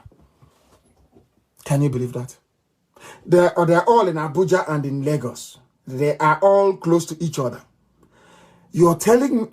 My God.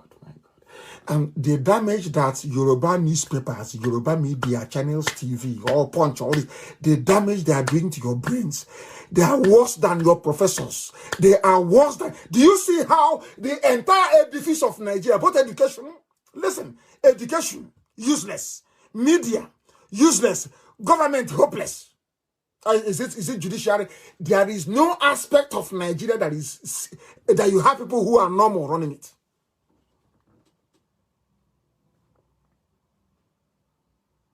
Do you see how bad Nigeria is? That Nigeria that is your country, you see how terrible it is? Even your own newspapers. There was a fire outbreak in Jos. One is reporting the place is burnt. One is saying that CBN said no files were damaged, which means there was fire. And this day is saying fire outbreak was averted. Hey, journalism in Nigeria. Oh my word, who did this to black people? Who did this to you, Yoruba media? Who did this? Must you be evil? Must you be evil? Must you be evil?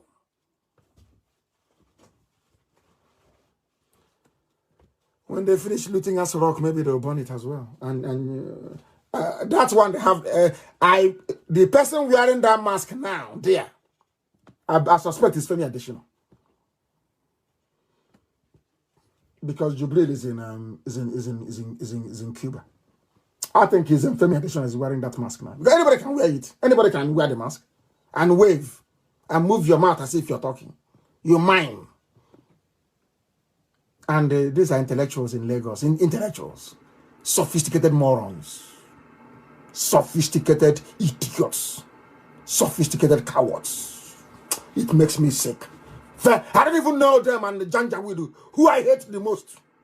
Sophisticated idiots. You went to school. You can reason. You saw somebody with a hole in his neck. A hole in his neck. And you're saying that is Buhari. You people are evil. Evil. Evil people. It's Buhari. Okay, bring him out now. Yoruba, Yoruba media, bring out the Buhari you have in Asorok, bring him out. You know, you like to do a karoma. You do a karosa to him, bring him outside to interview him. Then your shame will be complete. You people should not be practicing journalism. You shouldn't practicing journalism. You should not. I'm telling you. At least if there's one thing I admire about the Fulani terrorists, is the fact that they never reward traitors. You see, as incompetent and as foolish as they are, you see all these cattle rearers, all these Isaiah and Da and King Gilbert and Mamandara. You see Fulani Caliphate, they don't reward traitors. And I want to prove it to you tonight. As horrible as they are, do you know that they refused to give Baba Gana Kingibe the chief of staff position? Do you know why? Because they told him, you betrayed Abiola. You know this man ran with Abiola for office.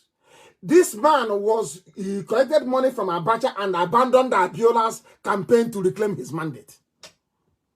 Do you know they reminded him 3 days ago? He will be shocked how I know this. They reminded him 3 days ago. You betrayed, of course, Abiola is a Yoruba man, but you betrayed him. That goes to show that you are not a team player. You will also betray us. That was why they started pushing for Ahmed to take over. That was how King Gibe lost out. He'll be shocked now. Who told Nnamdi Kanu this? But we are everywhere. How do I know that you're having a meeting with the governors today? Our intelligence branch is called the M branch. There is nothing we don't know. Even before you carried out your attack, both in Ebonyi and in Ngwa, today we knew you were going to attack. And as you attack, so is the State Department. And everybody all over the world, they have every attack you make in Biafra land. Do you know what? Where we keep quiet and we give it to the world? So the day we'll commence our own, nobody will say that they are seceding. They will be the ones to open them out and say that they are fighting for their survival. Now you see the trick. You think you're brainy. We are IPOB now. We are too intelligent. Keep attacking us. Keep attacking and burning up. We have all the records. And the whole world, they have it. The day we commence our march to Sokoto, let me say the bastard from anywhere that will say that they're seceding. Then they will know how mad we are. Useless zoo. They told you, Baba Gana Kingibe, you're a traitor. We cannot have you. To represent Buhari. You cannot be the one to rule the country. Because that chief of staff is the ruler of Nigeria. Now, that's why they're not touting Ahmed. You think they don't know? And of course, Abiola was a thief. Who doesn't know that? Was Abiola not a criminal? Did you not listen to Fela? International thief, ITT contract that Abiola stole? When I say, they say he's insulting you, I'm not insulting you. Abiola was a thief. Who doesn't know that he was a criminal? He was doing Muslim funding everything that they were doing in the north. He thought they would give it to him. After what Abiola did for the north, they did not give it to him. Who is Tinubu? Who is he? They didn't give it to Awolowo. They didn't give it to our Abiola. Who are you? Who are you? It's me preaching Nnamdi Kanu. When I preach, I tell you the truth. You may not like it, but it's the truth. After all. The killing is so much that even the Christian Association of Nigeria, they have gone into quarantine. Have you heard from them again? Your Christian Association, they have collected money. But you go on Sunday, you give them tithe online. Pay 10%. And you don't ask them when Christ is coming. You don't contribute a dime to IPOB. You're asking them, when is this your Biafra coming? When is it coming? But you go to mosque and you give whatever you have to imam. You go and you give to your daddy G.O., you give them money. They are preaching the kingdom of God, isn't it, every blessed day? Have you ever asked them, have you ever said to them, I will no longer pay title unless you tell me when Jesus is coming? You want to go and ease yourself in a place where the grass is taller than you. It's not done that way now. So we are too intelligent for all those idiots. Now, I can tell you. Ganduje, the same criminal in Kanu, the same Gandola that was taking dollars. All of a sudden, he's not corrupt too. But he was in a video stealing money. He was seen forcibly converting Christian girls to Islam in broad daylight. Nobody said anything. If that thing were to happen in Owerri, believe you me, beans, the artillery division will be everywhere killing people.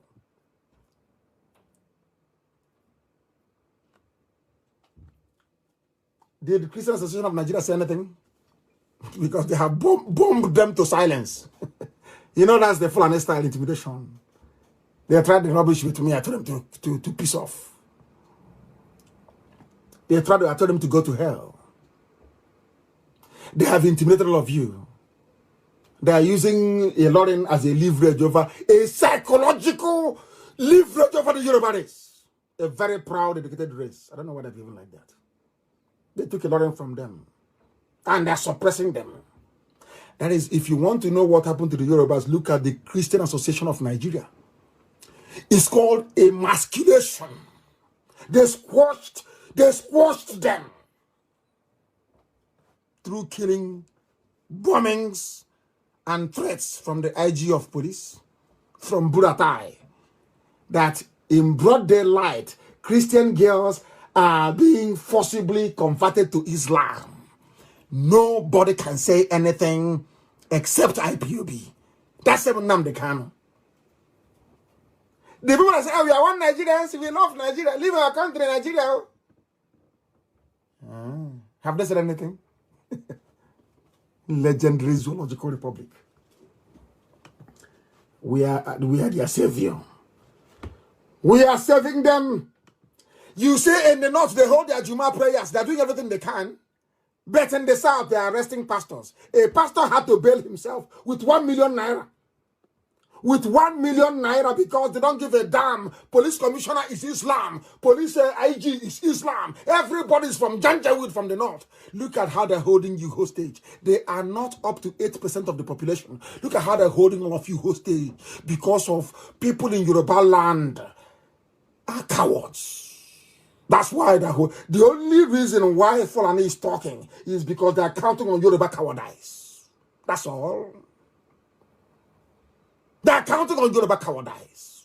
If Osibajo were to be an Igbo man, I assure you. If Osibajo were to be an Ijaw man, I assure you he will be the president of Nigeria. To hell with Fulani Janjaweed. To hell with them.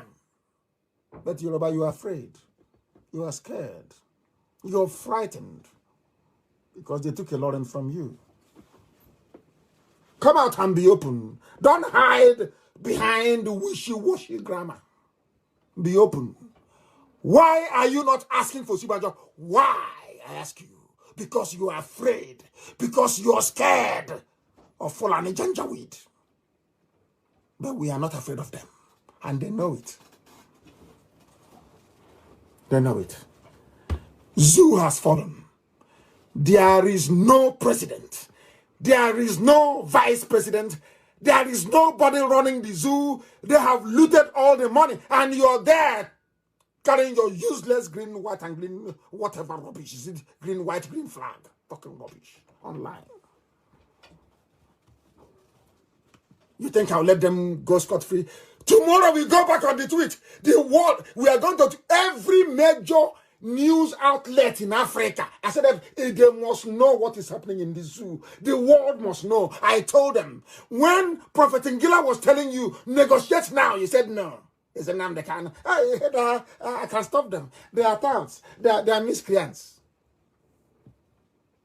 The man said, negotiate now. A time will come when you will want to negotiate as they are doing now. There will be no space for that. And that time is now. And the zoo has fallen. I can assure you, it can never, ever be the same again. If they call for a sovereign national conference, if they call for a confab, we would not attend it. It is too late. I want Yoruba to stand up as a race and as a people. Stand up for once and support what is right. Impunity and evil is happening. Stop supporting evil, Yoruba. Stop supporting evil. It's not good.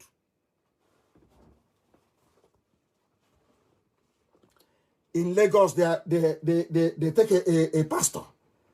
They said he broke the curfew. But in the north, you're having your Juma prayers. Nobody touches you. Nothing is happening. People are going about their business. Northern governors came out and said, we are not locking down anything. Because your Christian Association of Nigeria run by, what is that idiot's name? That's the Christian Association of Nigeria chairman. They have defeated him, haven't they? Crushed him into the ground. That is why when you see IPOB, you respect IPOB. They did everything. Provocation. so I can go to war prematurely. Look at it as, hey, when is the war starting? As if I'm a fool. You think I will go to war without being prepared? I will go to war and I will lose. Is that what you think? Nnamdi Kanu will lead his men to war and I will lose. Who told you that? Rubbish. You don't know who we are. Remember when I told you that on the eve of my parents' burial, I did a broadcast and I told the commissioner of police in Abia State, no, 2 days before, I told him that you will leave. That people have come to Abia State. They tried to do gra-gra with IPOB and they left. If you have a white person listening with you, tell them what gra-gra is. They are trying to do, you know, he was trying to do, I'm the CP, IPOB must leave. I told the idiot, you're leaving very soon. And you know what happened today? The Fulani Inspector General of Police have now redeployed Abia State Commissioner of Police. He's off Abia State. He's off Abia State. That's how we roll in IPOB. Anything I tell you comes to pass. I told him, all these things you're doing is serving Alamajiri. You will be removed from Abia. You will be removed. Others have come, they have gone. That was a very nice Yoruba man who was a Commissioner of Police in Abia State. Very nice man, a gentleman. Well read. There was no problem in Abia State. IPOB, we don't carry guns. Nothing. Nothing. But it's just Fulani primitivity. You know that primitive. Forget all that nonsense. Which Fulani went to Harvard? Which idiotic Fulani went to Harvard? And they look like, oh, God, they look like a filthy ram in a seller market. Who told you when they went to Harvard? Those things went to Harvard, and the reason the way they do, they went to Harvard. Oh, please spare me. It seems somebody will go there and purchase a diploma certificate and tell them they went to Harvard. Rubbish. You went to Harvard, there is no light, no running water, Alamajiri everywhere. You're looting money. You stole 13.9 billion. You say you went to Harvard Invest. So others that went to Harvard, they also looters as well. Are they looters? Nonsense. People hiding under their cowardice and writing rubbish. If you know you cannot stand the heat, get away from the kitchen. Get away from there. You can't do it. You piss off from the kitchen. Let's do our work. Omahi is disturbing people in Ebonyi. Omahi is not fighting Fulani headsmen. Omahi is not fighting or stopping the killing of our people. Maybe, you know that the way that God works, sometimes God will leave people to wallow in their stupidity. Omahi is not doing it right. He should protect our... I don't want to fight any governor in this period. He should protect our people. The army are killing us. Of course, we've informed our contacts all over the world and informed governments all over the world as well as to what is happening in Ebonyi State. We are just putting it there. Not that they're going to do anything for us. But the day that we commence our own madness, nobody will blame us for it. That's all we are doing. Simple as that. And Omahi arrested a journalist. We want him to release this very journalist, please. We want him to be released. He arrested a journalist. We want him to be released. And he has banned the Sun newspaper and Vanguard from reporting from the government house. He's an ordinary governor. Oh my goodness me. I don't know. Do you know the meaning of democracy? Freedom of speech is in their useless constitution. Written by another Janjaweed. It is there. Freedom of speech in Biafra land. No, you can say whatever you want to say about anybody, you're free to say. It is your business. If you're sad or if you're angry, you file a libel suit in a court of law. How can you be banning and arresting journalists? What sort of nonsense is that? We don't like them. I don't like them myself. But when I see a journalist, I hate journalists to be molested. I do not like it. I don't like it. I don't like it. I just don't. It is not good. It is not good. It is not good. It was SARS again. 1 minute they say, oh, we've abolished SARS. The next minute again, SARS are arresting people everywhere. SARS in Ebonyi State went and arrested a Vanguard correspondent in the name of Peter Okutu. We want him to be released, please. I don't know who he is, and I don't care to know. You must release Peter Okutu. He is a journalist doing his job. If you don't like what he is written, use your influence at the local magistrate court as you used to do.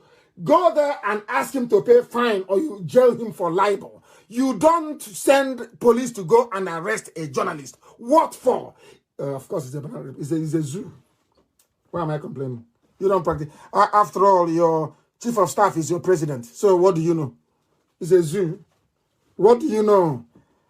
I ask you, what do you know? You know nothing. Zoological Republic. He must be released.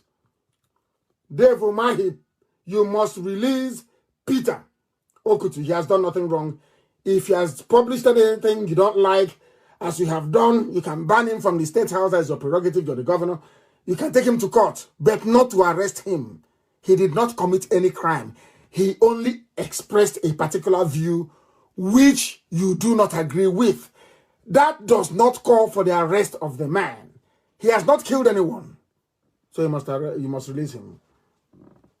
Or else we'll add in the names of the people we are giving to the world as those that will be disciplined when Biafra comes.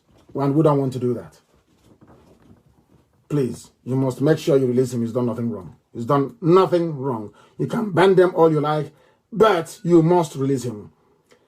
As I said earlier, the Nigerian army today, earlier today, because now it's 30 minutes past 10 p.m. in Biafra land, in a place called Akpa Mbato, in Obingolo government area of Abia State. The Fulani people came with their cows as usual, looking for water to drink. As the EU said, they're looking for water to drink. They went into a farm, destroyed all the crops, and the youths chased them away. Within the next 10 minutes, the army came and arrested people in the nearby village. They arrested one Victor Aloma. Of course, we are informing the US. They'll be tired of hearing from us. Every time the Nigerian army commits one impunity or the other, I am informing the State Department in the US. And they know it. Victor Aloma, Yoruba media, are you listening to what your army is doing? Your gallant soldiers, to what they're doing? They arrested Victor Aloma. They arrested Chimobi Samuel. They arrested Omudo Enyina. They arrested Odiwoma Samuel. They arrested Enyiribe Enyina. They arrested Onyekachi Chikwendo. I want them released. You brought your cattle into their farms, destroyed all the crops, and they only asked your Janjaweed, your terrorists with cattle to move away, and the army came. Tell me why the army will be coming to defend Mietiala all the time. Why would Nigerian army be coming to defend terrorists? Because you have no president. Because you have no vice president. The Janjaweed, the Fulani cabal is in control, and the zoo has fallen. And I'm glad that Hope Uzodinma saw sense in his stupidity and reversed the nonsense about him investing. Because he is the only thing keeping him in office is coronavirus. He's going with corona. As soon as corona is leaving, Hope Uzodinma is living with coronavirus. He should not be there. Hope Uzodinma should not be there. He shouldn't be there at all, at all, at all. Shouldn't be there. Abba Kyari, governor of Imo State, Supreme Court governor. And we have come to the end of tonight's epistle. I don't hate the Yorubas. I love them. As I said, I have a blood cousin who is half Yoruba. I love them very much. My sisters are married to Yorubas. I love them very much, but I want them to change. Yoruba must be very brave. To confront the Fulani and defeat them, you must be brave. No compromise. Don't go to the back and take money from them and try to fight them in the front. They will not respect you. They won't respect you. They respect IPOB because they know we are incorruptible. Incorruptible. A few IPOB announcements to make. Our volunteer command must tell me within the next 2 months that we can now secure and maintain law and order within Biafran territories. I need that information, very, very important. And please, if you're coming from Kanu, do not travel to... Remain in Kanu, Kaduna and Zaria. Don't come to Biafra land, please.